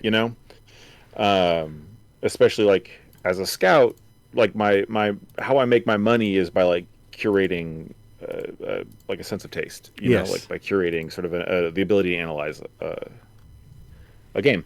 So over the holiday break, I was like, well, I don't want to be working. So I picked up Path of Exile 2. Yeah. And let me tell you, that game is Taco Bell as hell. Yes. It is just clicking on dudes until belts pop out. It is a one-way time machine into the future, I'm not made better at any point by having touched it. But sometimes you just got to order a Crunchwrap. Yes. Hard for me to begrudge people from needing that, especially in 2026, right? Like, it's hard for me to be like, only, watch or play the equivalent of like black and white French films, right? For as much and like also too, like I mean, like a lot of the work I'm doing, I'm making like the stuff in the Taco Bell, right? Like I played Doom, and I was like, oh, this is pretty neat. I bet I could do some cool stuff working in Doom, and then like now I'm like doing like weird like poetry, stuff. That's like an extension of like technically I'm using like the same tools as like this big mainstream game that is just kind of like running around shooting demons. Yes. So like sometimes like eating the Taco Bell goes in weird directions. I do think there's also a real value in like being able to pick up these pieces of what like the world or the capitalist system is like allowed for us, right? Like I think that like remixing is like really transgressive in this kind of time, right? So like, Cherry, don't sell yourself short, right? Like I think that like you're really like I think that there's something really noble in taking this like well, a corporate system has allowed me, this, but I've taken these pieces and made it into something more than what it was, right? Like I think that there's Yeah. And sometimes we get lucky, and something that's very popular is also very good. Yeah. Yeah. Oh, the truly glorious zone to be in. Folks, let me if you've never somehow in your life experienced Purple Rain, truly fucking Walt. I think the only problem with Purple Rain as an album is that it's too good. And then in that you don't want to go to the next song because the song you're listening to is too good. Yeah, there was I was joking with my brother. He'd never seen the original Naked Gun. Yeah. Right?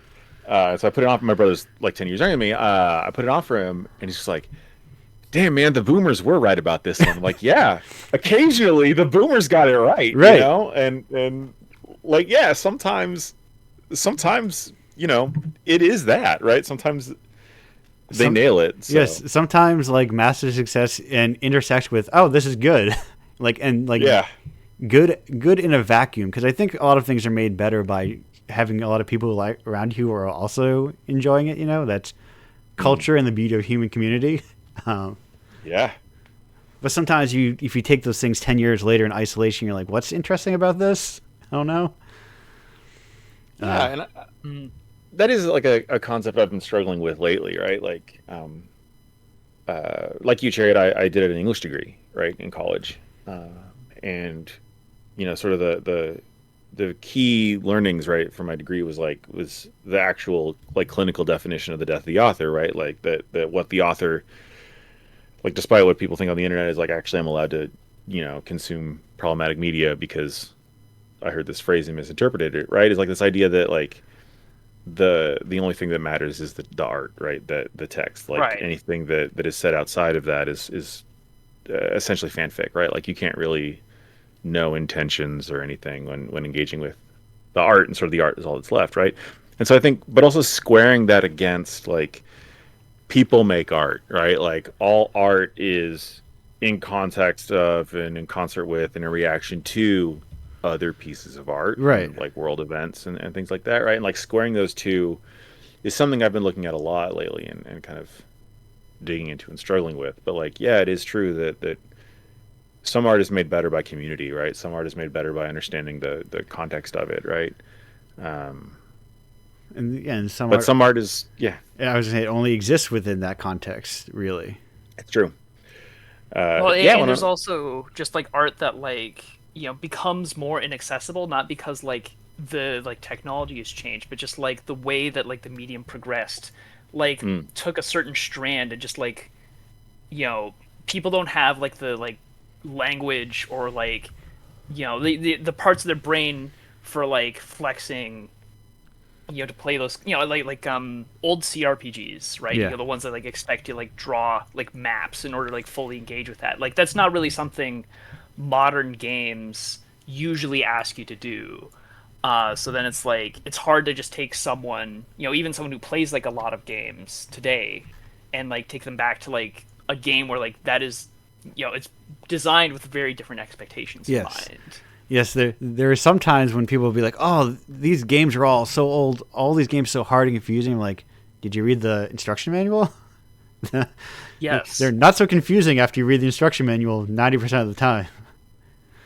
Yeah, and I think that also points back to what you guys were talking about, sort of in the first segment of the the widescreen options in the Metal Gear remake, right? Is like games exist and were developed in and developed for a specific time period. So once you take them out of that, it's tough, and I think you sort of have to travel back to understand. But I think also you can look at these things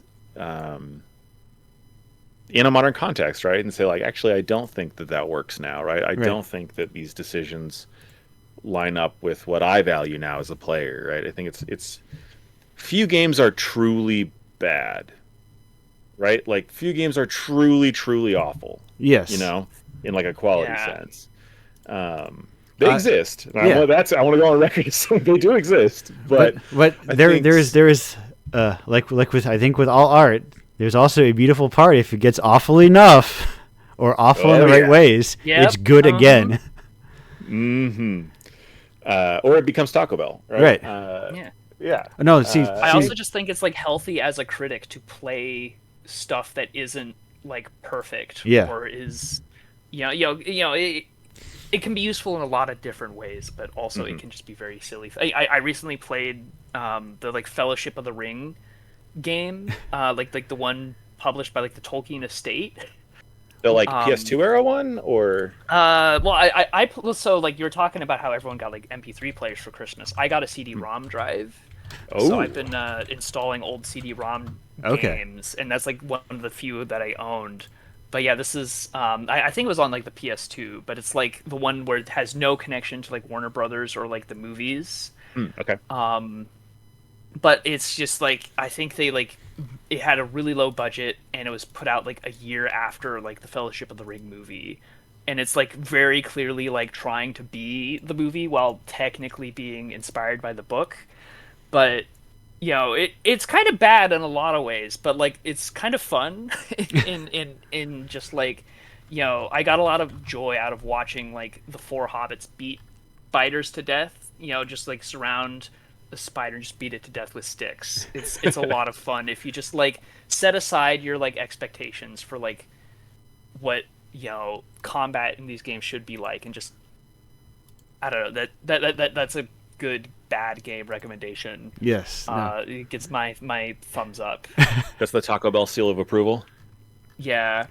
And I feel like that. So see, it's in my mind, Taco Bell is like, I think of in my, I never played it, but I watched people play it. And I think it was on the 360 PS3. It was Hunted the Demon's Forge, is like the world's most middle of the road forgettable game ever. And I only remember it to remember that's forgettable. See, because those exist in my mind as the worst games, as the worst pieces of art, are like the forgettable ones, the ones that are literally doing nothing. They are they exist mostly as an amalgamation of familiar concepts. Yeah, I think that there's a school of design, right? Yeah. That I don't want to say it's bad, but there's a school of design that I don't find a lot of value in, that is just people remaking their favorite game from when they were 10. Right. Like I think there's like this whole school of my creative vision is, what if I made Zelda, or what if I made Final Fantasy VII, or what if I made Metroid, right? And like, right. They change the names, they sand off the spheral numbers, and they ship out a really good cover band version of a song you like, Yeah. And I think that there's,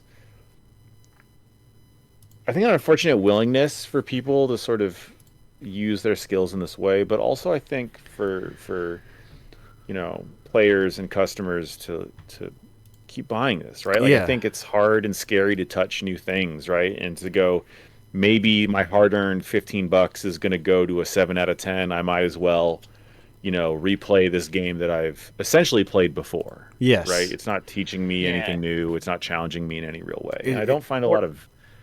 Or I'm going to like get my 2 hours worth of like experience out of it, and then I'm going to like refund the game. I think that's yucky in a different way. Yeah. It feels like it's like the difference between like being influenced by something and just making that thing. The easy pop culture reference is Star Wars, Yeah. New Star Wars are made by people who watch Star Wars. Old Star Wars are made by people who watch like old serials in Kurosawa, Yeah. Which I've been watching a lot of the movies that inspired Star Wars, and let me tell you, damn. That's some good stuff. Like Hidden Fortress. Yes. That's a 10 out of 10 movie. That, like, the costume direction in that movie, incredible. Like, yeah.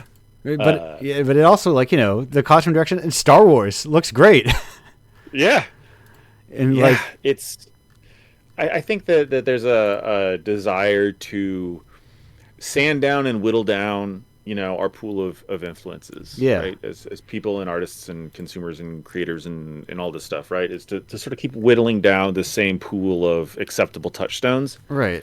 And I think that if you want to make anything really meaningful or engaging, I think you have to pull from a diverse pool of influences. Yes. Right? Like Chariot talking about like making a poetry game inside of Doom, right? Like, or like making poetry in Doom, making art in Doom, right? Like, if you only play Doom or only play first person shooters, right? Like, you're probably not going to make that. You're probably going to make more demon shooting, and like that's cool, but I can shoot a lot of demons already. Yes. How many times can I, have this kind of foundational work in the medium be used to do poetry, right? Like, yeah, that's. I think a lot of art are very carbon copies almost, but games feel like where it's the worst, where those are also then become the game of the year. Yeah, I think there's also a problem with like the accessibility of games, right? Yeah. Like, if I can just go and buy Symphony of the Night, on a random Tuesday, right? If I can just play that game for $3, right? Yeah. Or like, do I need to play this game that is essentially Symphony of the Night, but I made it this time? Like, no, I don't, because I don't have to drink Shasta Cola. Yeah. I can just go drink Dr. Pepper. I don't need Mr. Pibb. Is Team Ladybug's Record of the Lodoss War game good? Yeah, I think it's good. Yeah. Hold on, maybe I'm contradicting myself. But it is also just fucking Symphony of the Night. Like, with this, I mean, the most serial number filed off version of Symphony of the Night in the world. But they do their own cool stuff. The part where the die falls down as a chapter is one of my favorite visual aesthetics I've seen in a video game. It is sick. It's like, it makes, cause I have to tell people about that and I get excited. I'm like, oh, I'm like, about Lodoss War? Because see, Lodoss War is a tabletop game, and that's why I should start telling them about Lodoss War. And how this little tiny visual element is this beautiful, like, just like smart UI choice.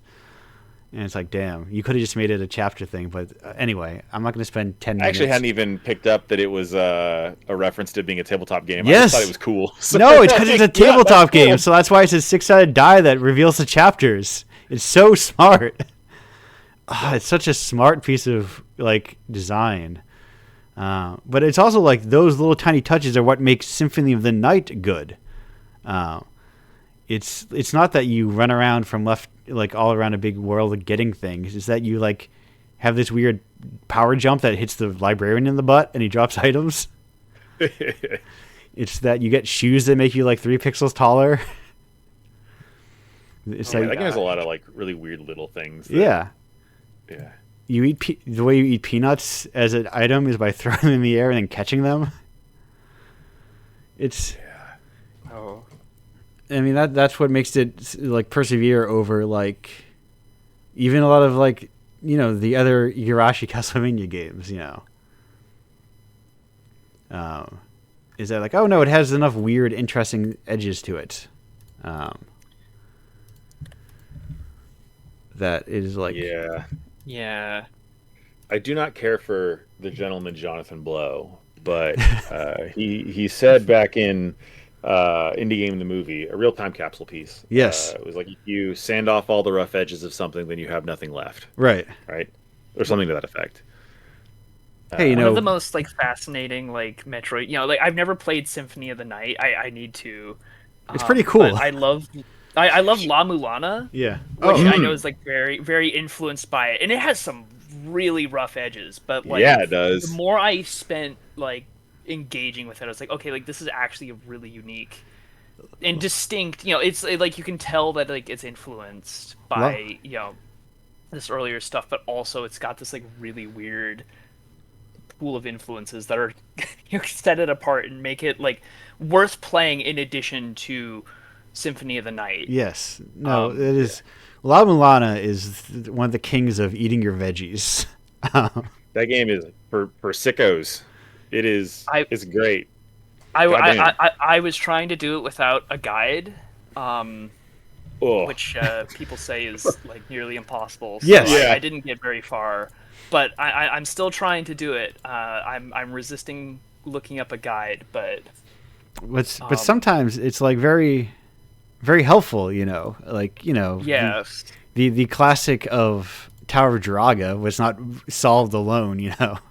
You're not. I don't think. Yeah, I don't mean, think like you it were. was designed for like an arcade context, Yeah. right? Like Tower Draga is a very interesting social game, and I think like I don't know, this is like a whole side thing about like arcade games and like Yeah. being designed for a social context that now like people are not like when people play Tower of Draga, they are not experiencing it in Right. the context of an arcade where like people are like writing down notes next to like the arcade board that you Yes. can kind of like copy and look at. It's like included in like these collections, and it's good that it's there, but it's like Because it's a very different experience. Yeah. And that is like, I mean that's an entirely different rabbit hole of like games are more communal, like because their art and art is communal. It's I only play FromSoft games by not upgrading my stats and being naked all the time. When it's like that's the real way to play. I'm like, that game has like multiplayer built into it as a core component in all those Souls games. What are you talking about? I think Souls guys are the worst, even though I myself am a Souls guy. Yeah, know? no, but like you can summon things that like you can. Yeah. They even put offline NPCs for people to summon if you didn't have an internet connection. It's made for that game. That's part of like a core part of the game. Yeah, you can also just do magic. Yes. Right? Like there's so many. And so I think that's like a lot of the nuance that's missed in the like we were talking about this beforehand, going through the sort of discourse calendar. Yeah. But I think there's a lot of the nuance that's missed in the like no video game's hard, like easy mode thing, right? Where it's like I think that there's a specific kind of like accepted play style that like especially in Souls games, right? Yeah. That I think deny a lot of what makes those games so good, right? I think that like the marketing, the prepare to die marketing for Dark Souls 1 poisoned the well. Yes. Like I don't think that Dark Souls as a series is like a hard game. I think it's a game that punishes you for not being patient and observant. Yes. Right? And so there's a lot of ways you can do that if you understand like, oh, that dude has a big club and he's going to turn me into goo if I get close to him. We're like, well, what can I do that doesn't get close to him? Right? Yeah. Like, how do I weigh how to do these things? And so I think that like, yeah, I think the Dark Souls guys have really like filed down the sort of canon kind of acceptable way to play that in a way that's like completely bullshit, right? And I think it is like as Megure says, it's probably a very it's it's kind of what you're talking about. It's the 8 loudest people in the room are saying that's how you play them. When avowed FromSoft. Let me tell you about how I was at a local game shop and I was thinking, should I pay $300 for a copy of Echo Knight? I'm not going to pay $300 for a copy of Echo Knight. I do love Echo Knight. You want to talk about a problem with preservation of games? Yes, it's like the commodification of physical media. God damn. Back in my youth, when I had a job and I was playing video games, buying video games, the only game I paid above retail for was Earthbound. And I will tell you, I own games such as all the Persona games. I own JoJo's Bizarre Adventure for the PS1. God damn. All complete in case and everything. Not even like cheap copies. Like, oh, I've got case and box Revelations and Innocent Sin. And what are my most high value games? Going to my video game collection is a problem when my quarterly check in on my price charting, because I did that once because I was curious. So I was like, what's that look like? What are my most expensive games? The line's going up. That's investment. You can't afford not to buy old. Oh no, it's an asset. You can. I mean, it genuinely isn't like it is terrifying to look at this number of the actual value of my collection is very high. I remember when I was getting into the Armored Core series. Yes. And like at the time, like PlayStation 3 emulation was like a little spotty. So I was like, oh, I'll like look up like the price of Armored Core 4. Yeah.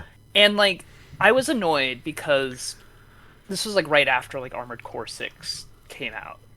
And I was like, wait, these games are like full retail price now. And I checked like old versions of like how much did these games used to cost? It used to be like $15. You could get Armored Core 4.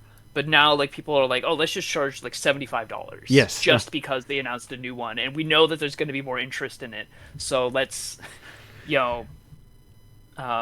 just take advantage of the people trying to experience an art form and actually like play through the games. It was so infuriating. That was me when I had finished all of the Yakuza games, and I was like, let me play Dead Souls. That'd be funny. And it was like $100.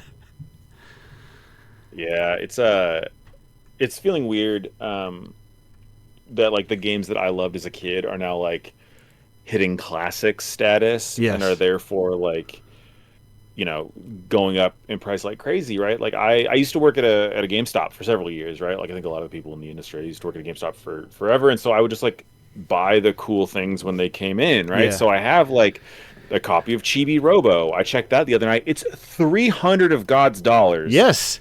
To buy a copy of Chibi Robo. Spencer, Chibi Robo is my 1, 2, 3, 4, 5, 6, 7, 8th most expensive game. Right above, I will tell you, a game I bought off of Amazon Warehouse as a joke. Samurai Western. Whoa. I bought it as a joke for like $3 because my friend was like, "Oh, all Atlas, every Atlas game is good." So I'm like, "Oh, let me buy." I bought like an Atlas published tennis game and Samurai Western, and Samurai Western is now like $200. Oh my! Look, that's just good investing. That's smart.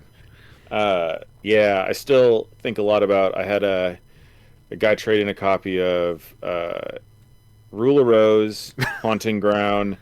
And Fatal Frame 2 and 3 all in one transaction. I got the Fatal Frames. I don't have those others. I don't want to pay $20 a copy. Oh, I get heated just thinking about it. Like, oh. And now, like, if you want to play Rule of Rose, like, you better shell out like $600 or Haunting Ground's only piracy, right? Haunting Ground's only $280 loose. Oh, that's fine then, right? That's just pocket change. Yeah. That is God. Man.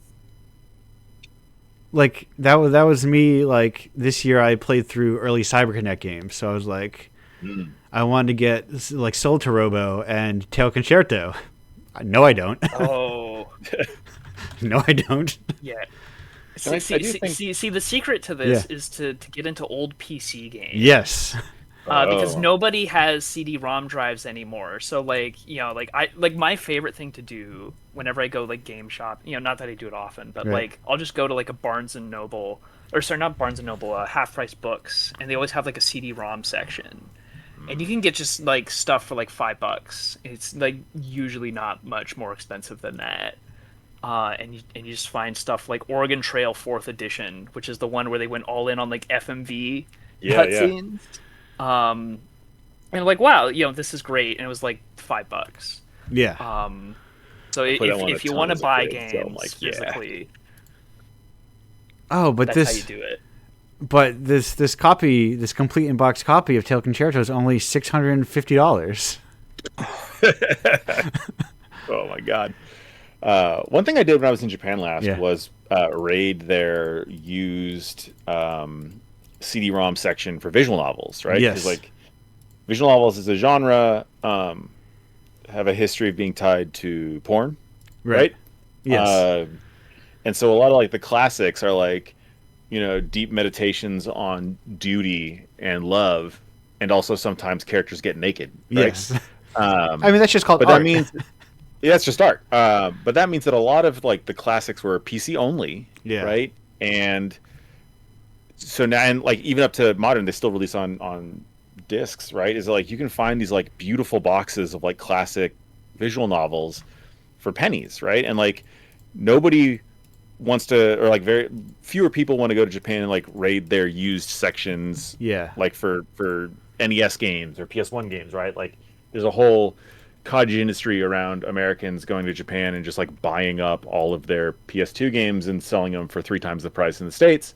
But like that doesn't really happen for PC games, right? In the same way. So you can go and get these like beautiful boxes, art books, CDs and everything for like, you know, games dropped as recently as a few years ago for like nothing. It's like I've got a whole collection of like, you know, beautiful visual novel boxes that I love that they're right there. So there's a Legend of Heroes game I want to get like on the PC 98 just because I like the box.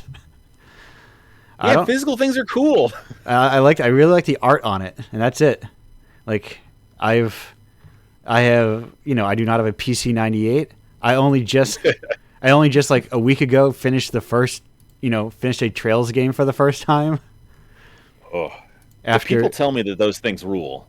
It is cool. It is cool to know that, like, oh, this is a massive story that just like, oh, these threads are not going to get resolved because it's like just like this one Trails, that first arc. I'm blanking on the name. It's like Kybel. It's just a weird name. That's why I always forget that one.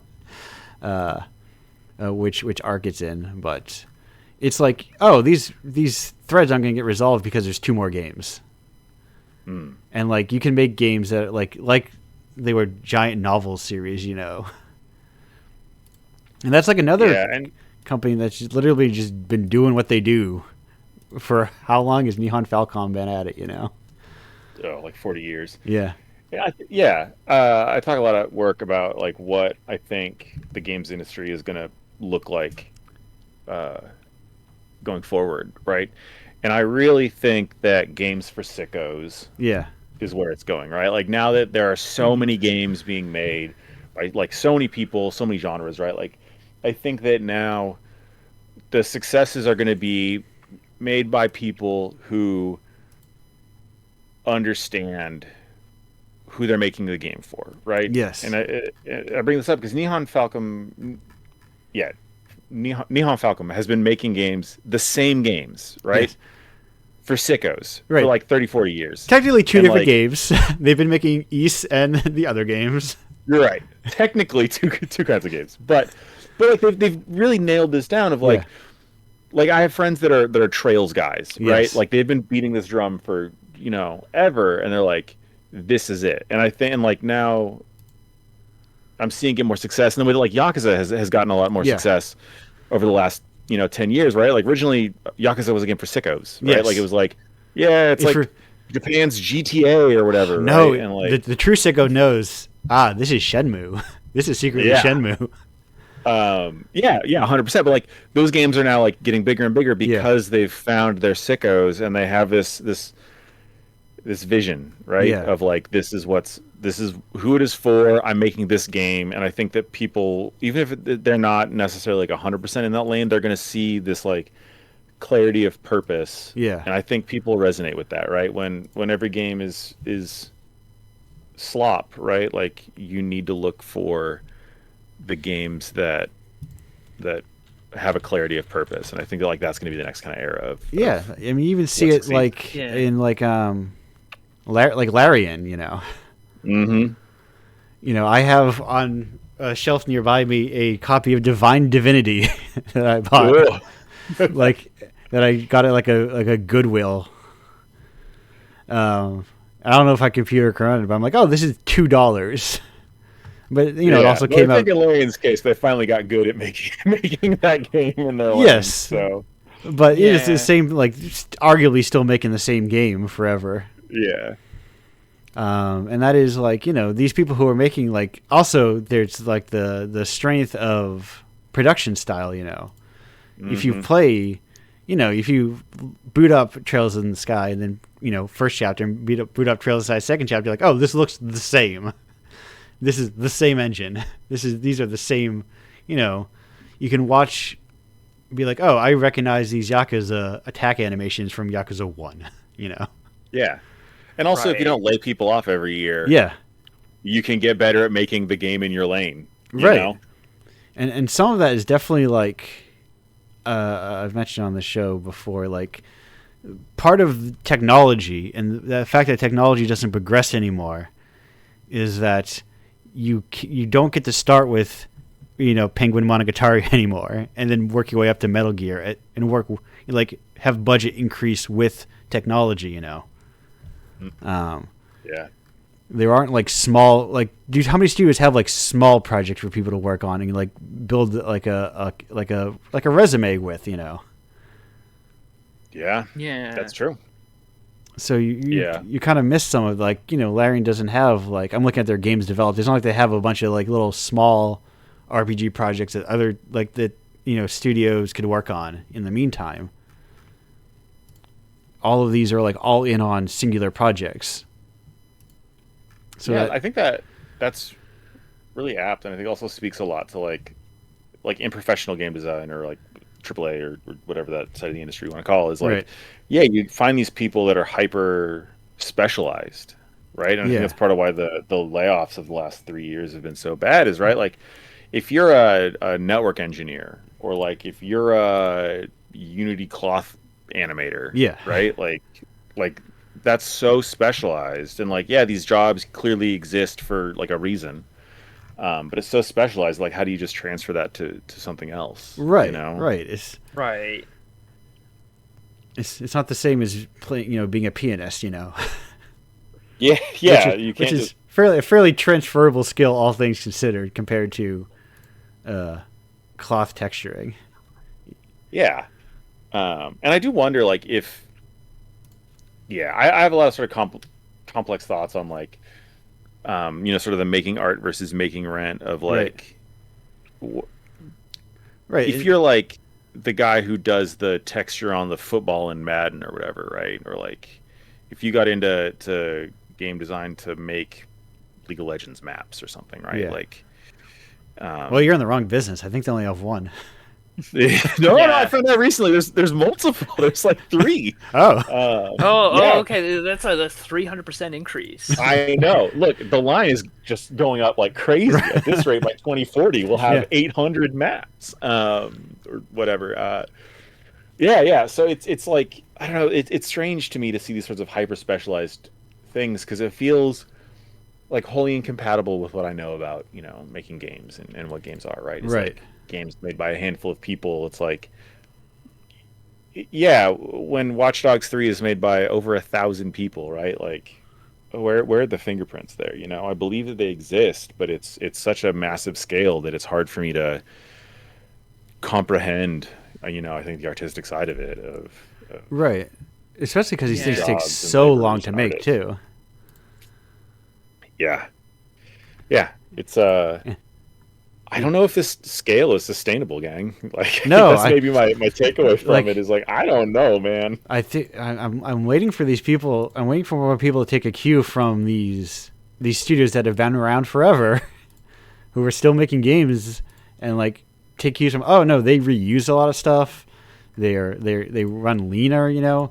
They're like more worried about making, like, they think, oh no, the game is good. Bump combat works. You run into a guy you don't like and you kill him. It works. I mean, even talking about Yakuza, I wish that was like RGG was the model that people would in AAA would ape, right? Right. Like, Yakuza has kept the team together. They figured out their thing. They iterate on it, right? Like, they figure out what they want to change every time, and they've been selling us Kabukicho for 20-something years. Yes. It's the same every time. You're like, yeah, great. I know my way around. Yeah, I know all about Kamurocho, dude. Let me tell you about Kamurocho. I can guide you through. I am waiting for to learn how the new Lost Judgment game takes place in Hawaii. Yeah. We'll see. What their excuse for that is. So I went to the neighborhood that Kamurocho is based on. Yes. When I was in Japan last year, and it's a weird sixth sense of like I've walked around this place a bunch of times. Yes, like that's over there. Like, I know that sign, right? It's very weird. I think I was playing either playing a different game or watching a movie or something. Or I might have been reading something. Might have been a manga. There was something that took place. What is the actual name of that region? Kabukicho. Kabukicho. Yeah, that was referencing took place Kabukicho. I'm like, oh no, Yakuza is just this. Like, I know these intersections, Yeah, and then I'm forgetting his name, but the dude's new game, the Madong Sakuza, is like also in Kabukicho, because that's where that dude lives, right? He's like, this is my neighborhood, or he lived there for a while at least. He's like, yeah, man, this is my neighborhood. Why would I tell a story elsewhere, right? Yeah.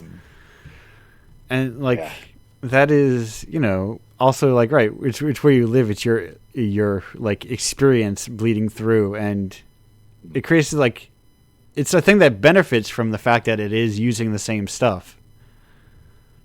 Where that's actually a plus side that all of this takes place in the same location. Because it's fun when like, oh, a place closed, like it makes it more meaningful when places close, you know, or like there are other little changes in the locale. But anyway, I need to build another giant ancient city for my Assassin's Creed.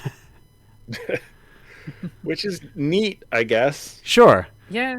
Sure. That we can build playgrounds like this, but Fortnite on paper is neat. And but it sucks. Like, so many other mediums benefit from like I think about like writers who live in a specific space, who write about the specificities of like where they live, right? And it's just like, you get a lot out of like being able to convey a space that's familiar to you. Yes. And it's like, it's hard to think of many games that like really hone in on like, oh yeah, like we're gonna like do this specific place where we live, and just go. I mean, I'm sure there's like more out there than like is coming to mind, but like, but it is. But it exists in small spaces. Benefits other mediums, and it benefits games as well. Yeah, I think it also like is a problem with the experience of the medium, right? Like games, like the oldest game devs are like 60 now, right? Yeah. And like we're still sort of crawling around and figuring so much out, but I think that like, as we see this, you really need to have enough time with a place or a space to really be able to develop on it like that, right? Like I think like the Kamurocho's change can only exist because it took 20 years, right? Like 20 real-time years to go from what the city was in 2003, I think, or 4 or something, whenever that was, right? To now, right, is like it has to change in real life in order to be able to be reflected in game. And I think that there's like a texture to being in a space like that I think will only be improved as we age as a medium, right? Like as we can get more things in, right? Like we've made a bunch of games about New York, we've made a bunch of games about LA, and I'd like to see more takes on places, as they grow and change and mature. And I feel like some of that is just also like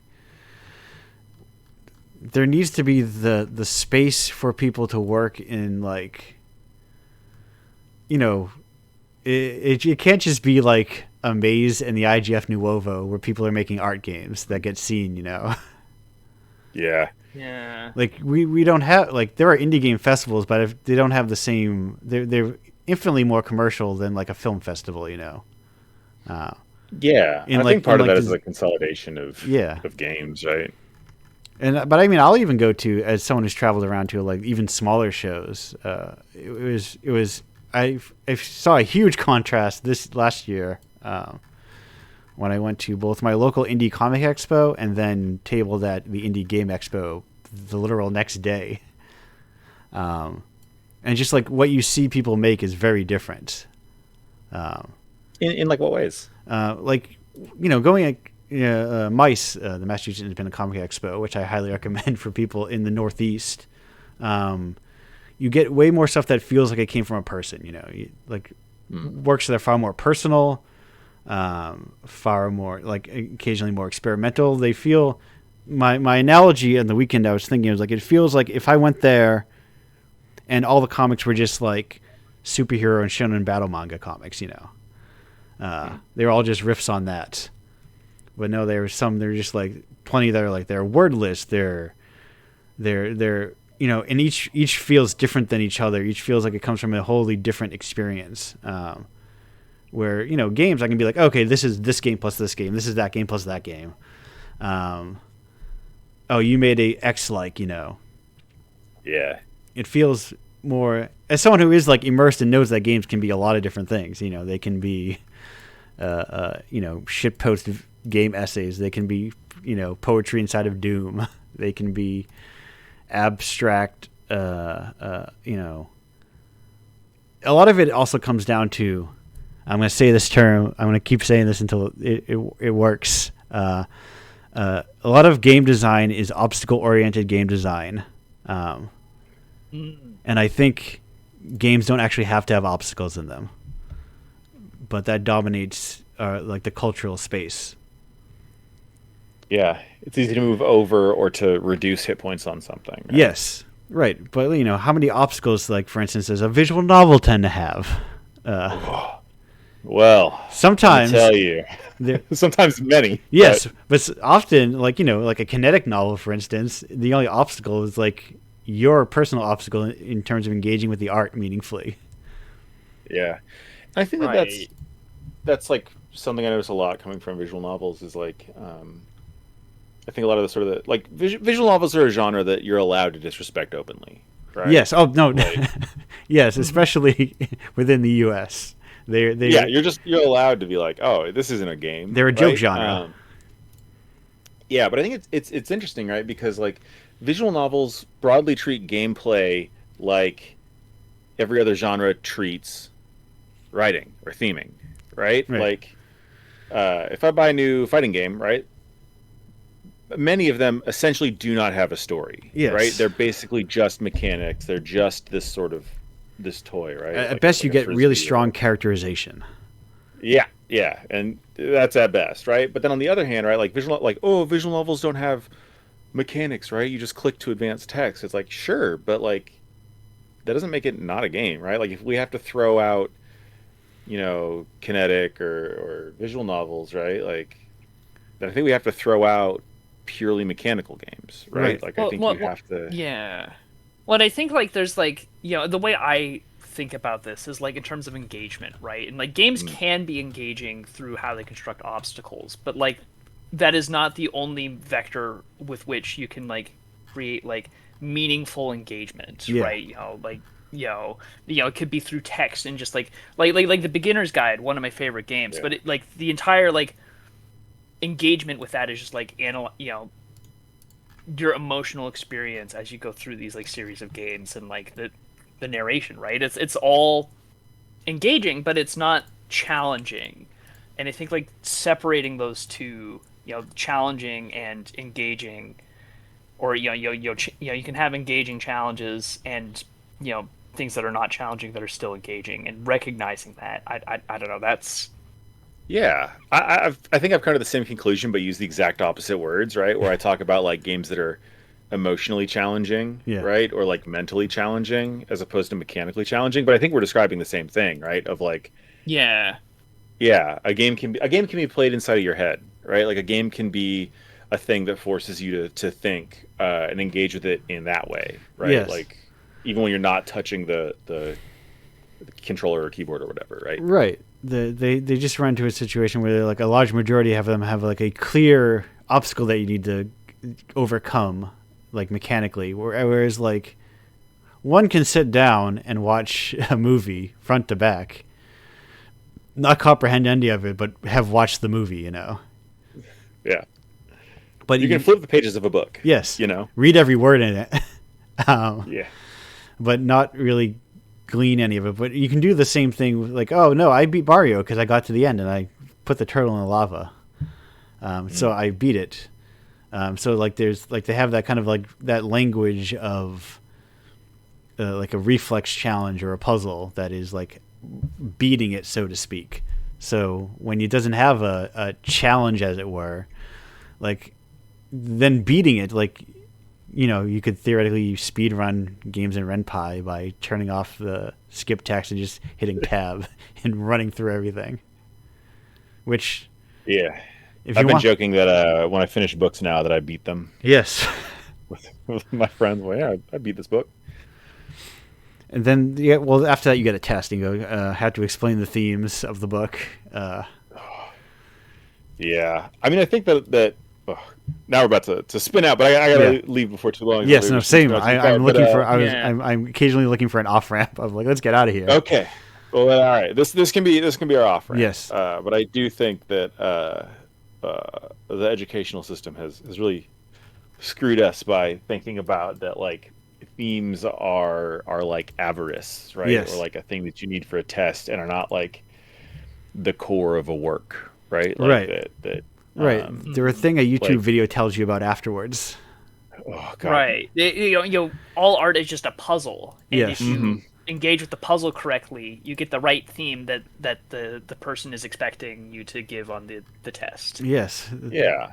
The fact that I think I've been thinking about Stalker for years and haven't come to an answer yet is a fault on my own part that I haven't figured it out yet. If you watch my 3.5 hour long video essay, Yes. I'll tell you exactly what you need to know so that you can finally beat Stalker. Tell me why he throws the bolts. What does that represent? Ooh. Yeah. Okay, I was about to go to another thing, but this should be our off ramp. Yes. Otherwise, we're going to be here all day. We are. This is the thing that's why I have the show, because this is the thing that's hard to do on like in the middle of a floor. Where I mostly see people as someone who's terminally offline. The dream. Wish I could be like you. Yeah. No, I'm online in the right places, and that I've been digging around a lot more and like hand selecting a lot more games. And to the point where it's like, oh yeah, I've had a mostly hands-off approach for like 5 years, more or less. But getting way more hands-on again, it's like, oh yeah, I do like games. Or I always liked them. I'm like, oh, my taste is good. These games are good. Who found these games? Oh, I did.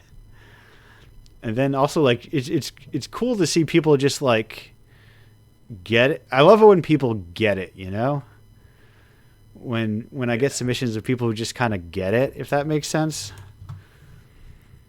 I think we've got to find each other. Yeah. Right? I think that as people making and critiquing and working in games, but also as like people who play and share and engage with games on this level, I think we sort of have to find each other, because otherwise it's a very isolating thing, right? Yes. No, I was I was in the process of looking for a copy of Room of a Thousand Snakes to play. Especially if you have one of those, send me one of those.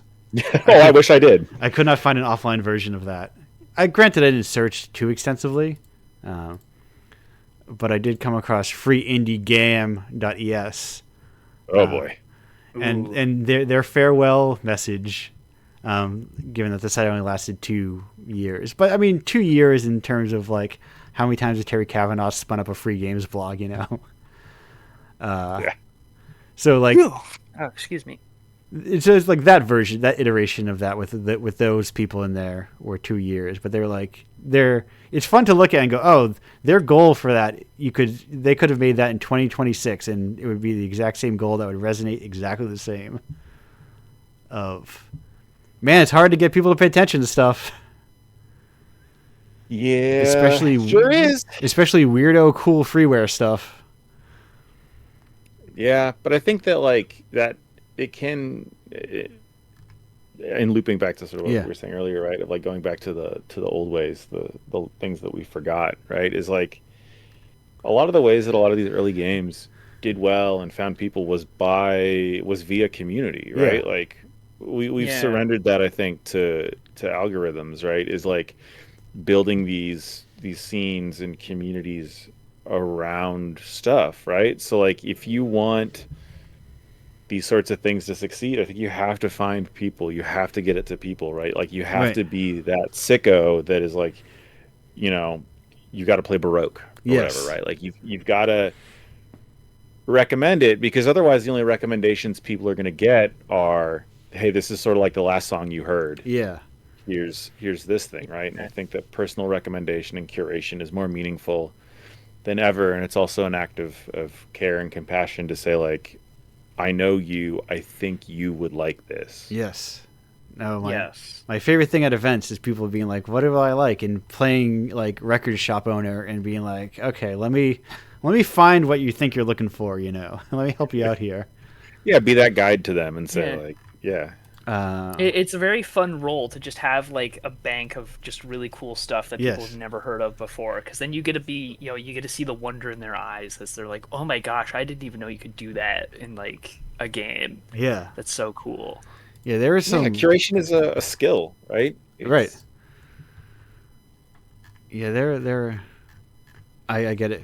It's also the difficulties I run into personally in like, because the thing I have is technically a project that I am selling to people, I suppose, but it also is a collection of things that I really like.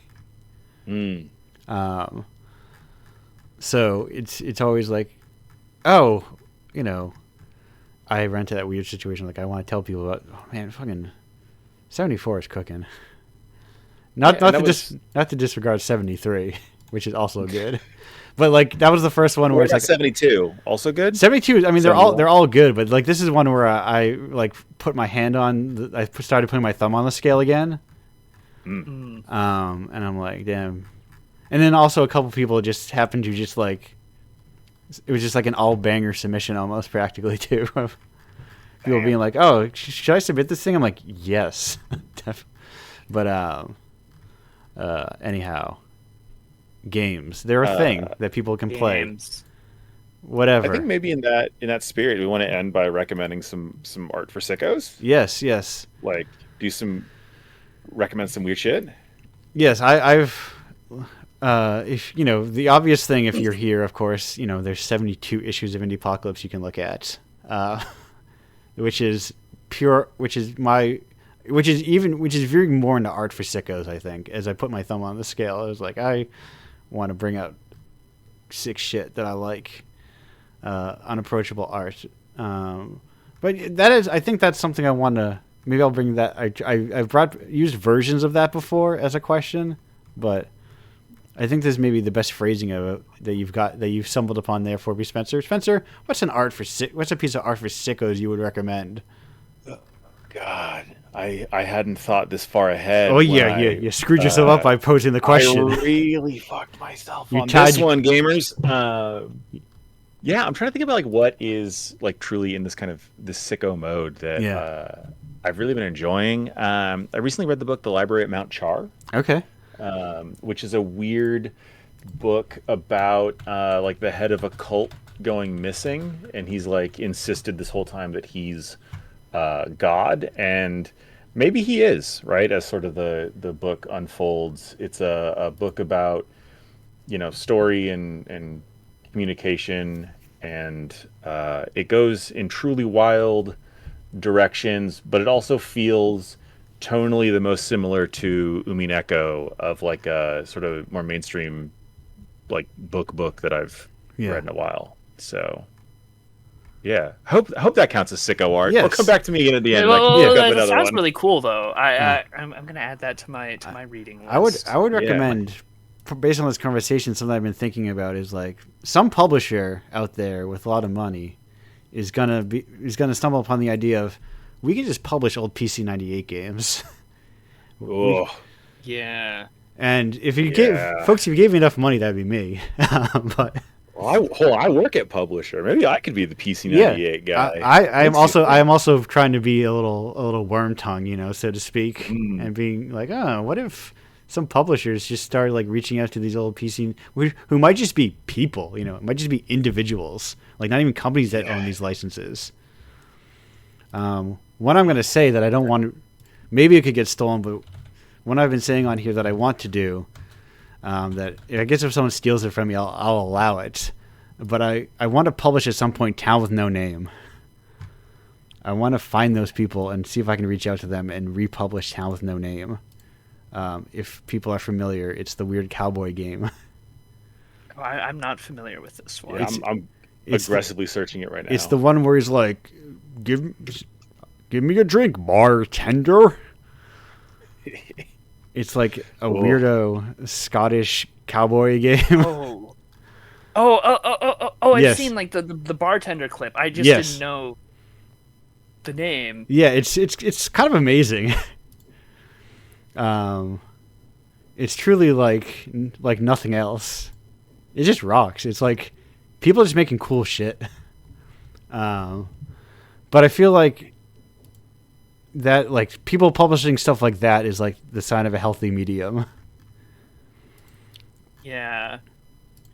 New stuff to acquire. Now, if I had to recommend Yes. some sicko art, Glorious Trainwrecks. There's a lot of really cool sicko stuff on Glorious Trainwrecks. But my favorite game on the site is, it's like ZK Maps for Stranger, which is the anti-climbing game.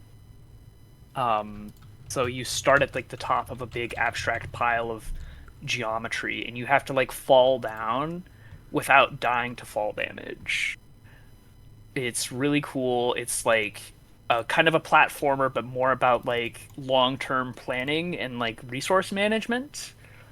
And then it had a spiritual successor recently called Fall Structure. So like those two kind of go together. They're both games about falling that are really good. And Yeah, for these sickos. I'm looking at them right now. And that's These Fall are- Yes. Structure with a K. Yes, and you yeah, know, all this, one word. It looks like. this is devs of the cool indie game space. You know, these are cool indie space devs. You know, your Merrick Kapolkas and all, which is like, you know, part of this is like Indiepocalypse is to say it's meant to be a starting point where you go, huh, well that's cool, and then you start to dive deeper, you know, and you go, huh. Yes. And you go, well, who is this person that made this game? And then you find them, and they go, huh. Like, you know, they've got a bunch of, just like a murderer's row of cool developers in games that they recommend. Truly, my God. Yeah, and I'm not just scrolling through weird stuff on the internet. Like, yeah, this is great. That, like, Yeah, go ahead. Yeah.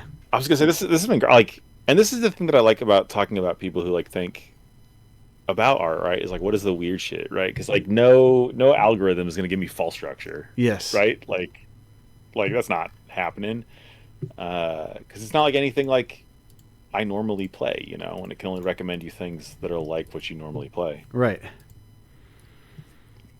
And that is, you know, that. Oh, speak of the friggin' devil, Stuffed Wombat. Yep, I saw it on there. I was like, oh, it's happening.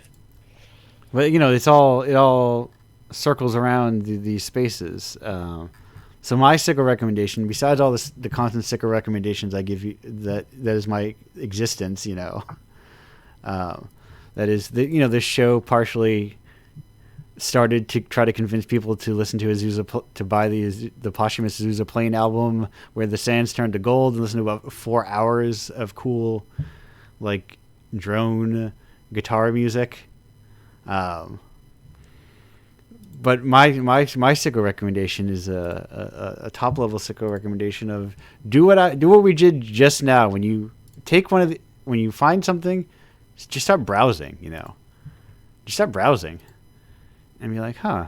When you like something, especially like, you know, back I found so many things just by seeing, and I find so many things still nowadays by seeing who other people like. Like, if you like an artist, who does that artist like? Because they probably also like cool stuff. Yeah, I was posting about it, I think, the other day on ski.app, was like, browsing, if you find someone on SoundCloud, right, browsing all of the tracks that they've liked is a great way to find new music, right? Like, anywhere you can do that is sick. Following devs you like on itch, and then using the feed to see what they're rating and adding to their collections. And then using that to follow more people, and like there's an infinite. There are in fact arguably too many games, for one to play in their lifetime. There was arguably too much art for one to experience in their lifetime before video games were even invented. So just do what you want.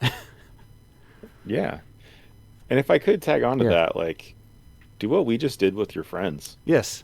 You know. Yeah. Just like go up to one of your friends and be like, "Hey, what is some sicko shit you've been into lately?" Yeah. Right? Hear what they want to say. Like, I played Tales in the Sky because someone kept telling me constantly, play Tales in the Sky, play Trails in the Sky, play Trails in the Sky, play Trails in the Sky. And eventually I did. And I'm like, I enjoyed that. Yeah. Yeah. I don't. It's how you build like the kind of, you know, interest in other, you know, weird stuff off the beaten path is you just show it to people in your life. Yes. And if you do that enough, eventually a lot of people know about it. There's, you know, of the modern movies, of the modern shared movies, like a great shareable movie, you know, we like, you know, in the modern era is like, hey, let's all showing new people a house for the first time. Movies really had its come up.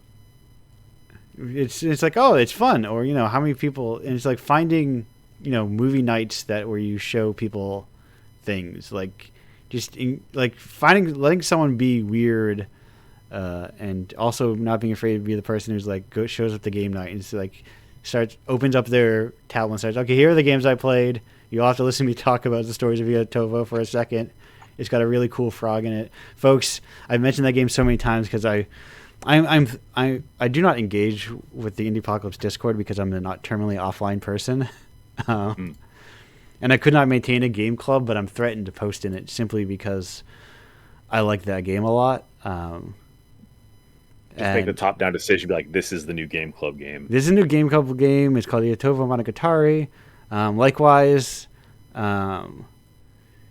check out Cannon Fire. I recommend Cannon Fire also as a good place to learn about games. Canon with only one N.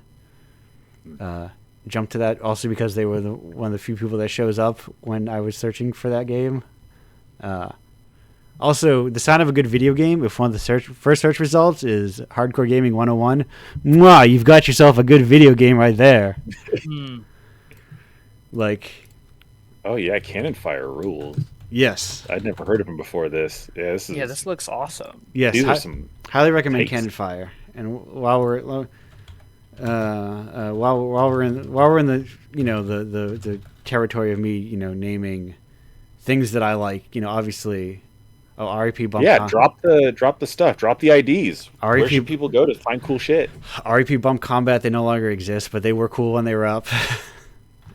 Maybe it exists on blog somewhere. I don't know anymore. But like the extended, the kind of, I forget, I don't even recall that trio family of Deep Hell, Critical and No Escape, Indie Hell. Like basically, I think I was sending out an email of, can I get electric? Yes. Also, a good way to find good places is. This is not arrogant self-plug. Trust me when I say a good place to find people to talk about cool games is to search what kind of press coverage Indiepocalypse got. Yeah. I mean, that makes sense. Because most of the time, like, it was like, I think Critical was the first one who got back to me. But it was like Indie Hellzone and Deep Hell and the extended Hellverse of indie game coverage. They're talking about like ROM hacks on Cannon Fire, and like ROM hacks are cool. It's a whole other world, But yeah. Well, I mean, like the whole world of game modification. Yes. I've barely scratched, the surface of like the Doom and now like Quake modding scenes. There's so much. Yes. But I've been getting into that with like the Quake Brutalist Jam.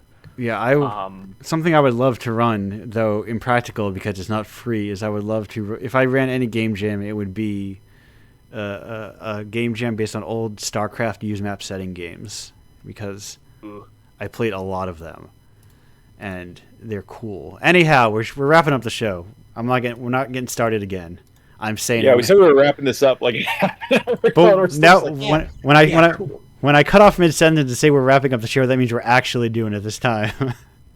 This time for real. Spencer, hey, what's up? If people are looking for your stuff, is that part of the show? If you listen to the podcast, everyone's going nuts. They're going crazy because it's the part of the show where people talk of where you can find them outside of the extent of the show. Because people are just... I don't know about you guys, but I jam that +30 until I get to the plug section. I'm like, content, no thank you. I just want to hear where I can find these people. And Spencer, yeah. Well, if you want people to find you, where can they find you? I am SPNKR on Blue Sky. So that's like spnkr.buski.social. I keep saying I'm going to blog more coming up. Kind of recreating what I was doing on the itch.io blog, but I guess independent of itch.io. So yeah, I'll post on there about any kind of fun game stuff going on. I guess if you want something actionable, go wishlist Titanium Court on Steam. That's a game I've been helping out with lately at work, so go do that. Yes. Otherwise, I don't really have any cool things to plug. I'm mostly offline now because the year is 2026 and it's bad out there. Right, so, you right. know. And Yeah. your work is like behind the scenes until it is not. Yeah, I move secretly in the shadows Yeah. until I arrive. A bit by that I mean I just move secretly in the shadows for other things in the shadows. Yes. So it's been fun to do that kind of thing, but monthly. yeah, I'm sure that on that kind of timeline it's even crazier. But it's also fun that people get to see it more often, you know. Yeah, it's nice. I think that's one of the sorry, I was about to go into the whole thing. It's got to be nice to have more regular feedback from the people and seeing people enjoying the things that you help make. It can be. I imagine it can be hard, but anyhow, Cherry, what's up? People are looking for your work. Yeah, Where can they find it? Yeah, I mean, fortunately, I'm just Chariot Rider on Yes. everything. So Chariot Rider on Blue Sky, but then I have a YouTube channel where I sometimes talk about weird adventure games or random PC games. And then I have a itch.io where you can find all of the games and also some of like the weird prototypes that I haven't gotten around to like fully fleshing out as like full games, but I still think are interesting. I mean, Those can all be found on my itch.io. So I put out a lot of stuff last year. In addition to the Doom stuff, I finally got into RPG Maker, and that's been a lot of fun. Yes, I am a big fan of ready-made engines for making games. You want to make an RPG? My dude, just use RPG Maker. It's in the name. Yes, no, I'm for a different jam. Yeah. I'm trying to like program a text system just for like displaying messages, and you know this is for true nightmare. The like David Lynch, and I'm like, man, I wish I could just have the RPG Maker system. It's so convenient and nice to use. I will tell you, as someone, I started an adventure game studio. Jesus Christ, going to anything else is like, in terms of like wanting text and dialogue, it feels nightmarish. I'm like, there's text is right there. You just write it. You write choice trees. It's so simple. It's like in-engine choice trees. It's beautiful. Yes. But, yeah, if you've ever bounced off of like game development because you find there's so much stuff you have to do before you can even get to like the writing or like the like really cool stuff, just use an engine like Adventure Game Studios or RPG Maker or Ultimate Doom Builder, which is what I make my Doom maps in. I met an artist at PAX who said, I'm thinking about getting into games. I had followed them on Instagram because they followed me and I tend to follow artists, and then I saw like a week later they had made their first game in Bitsy because I told them about Bitsy at PAX. I'm like, have you tried Bitsy? It's good for making games really quickly. And then they had like already made one. It's that easy to make games. Yes. Flick Game is also a pretty good, simple engine. If you're interested in Playdate development, Pulp is really good. Yeah. It's a little chunkier, but it's also like you can drag and drop stuff pretty easily. Video game engines are made up. None of it matters. None of it matters. We didn't even get to do that discourse on the show. None of it matters. None of it matters. Nope. You know the good game engine that makes games, the one that makes games. That's the best game engine, is the one that makes games. The best gear is the gear you already have. The best game engine is the heart, because that's where all the good games come from. The best game engine is the girl reading this. Indiepocalypse, you know where you can find it. It's indiepocalypse.com. It's the best way to play it because it's free there. Not free there. But I get paid faster when you buy stuff through that. And it's better at like itch does not have a good way. Itch for this is not a feature itch is missing. This is an Andrew specific feature that itch is missing.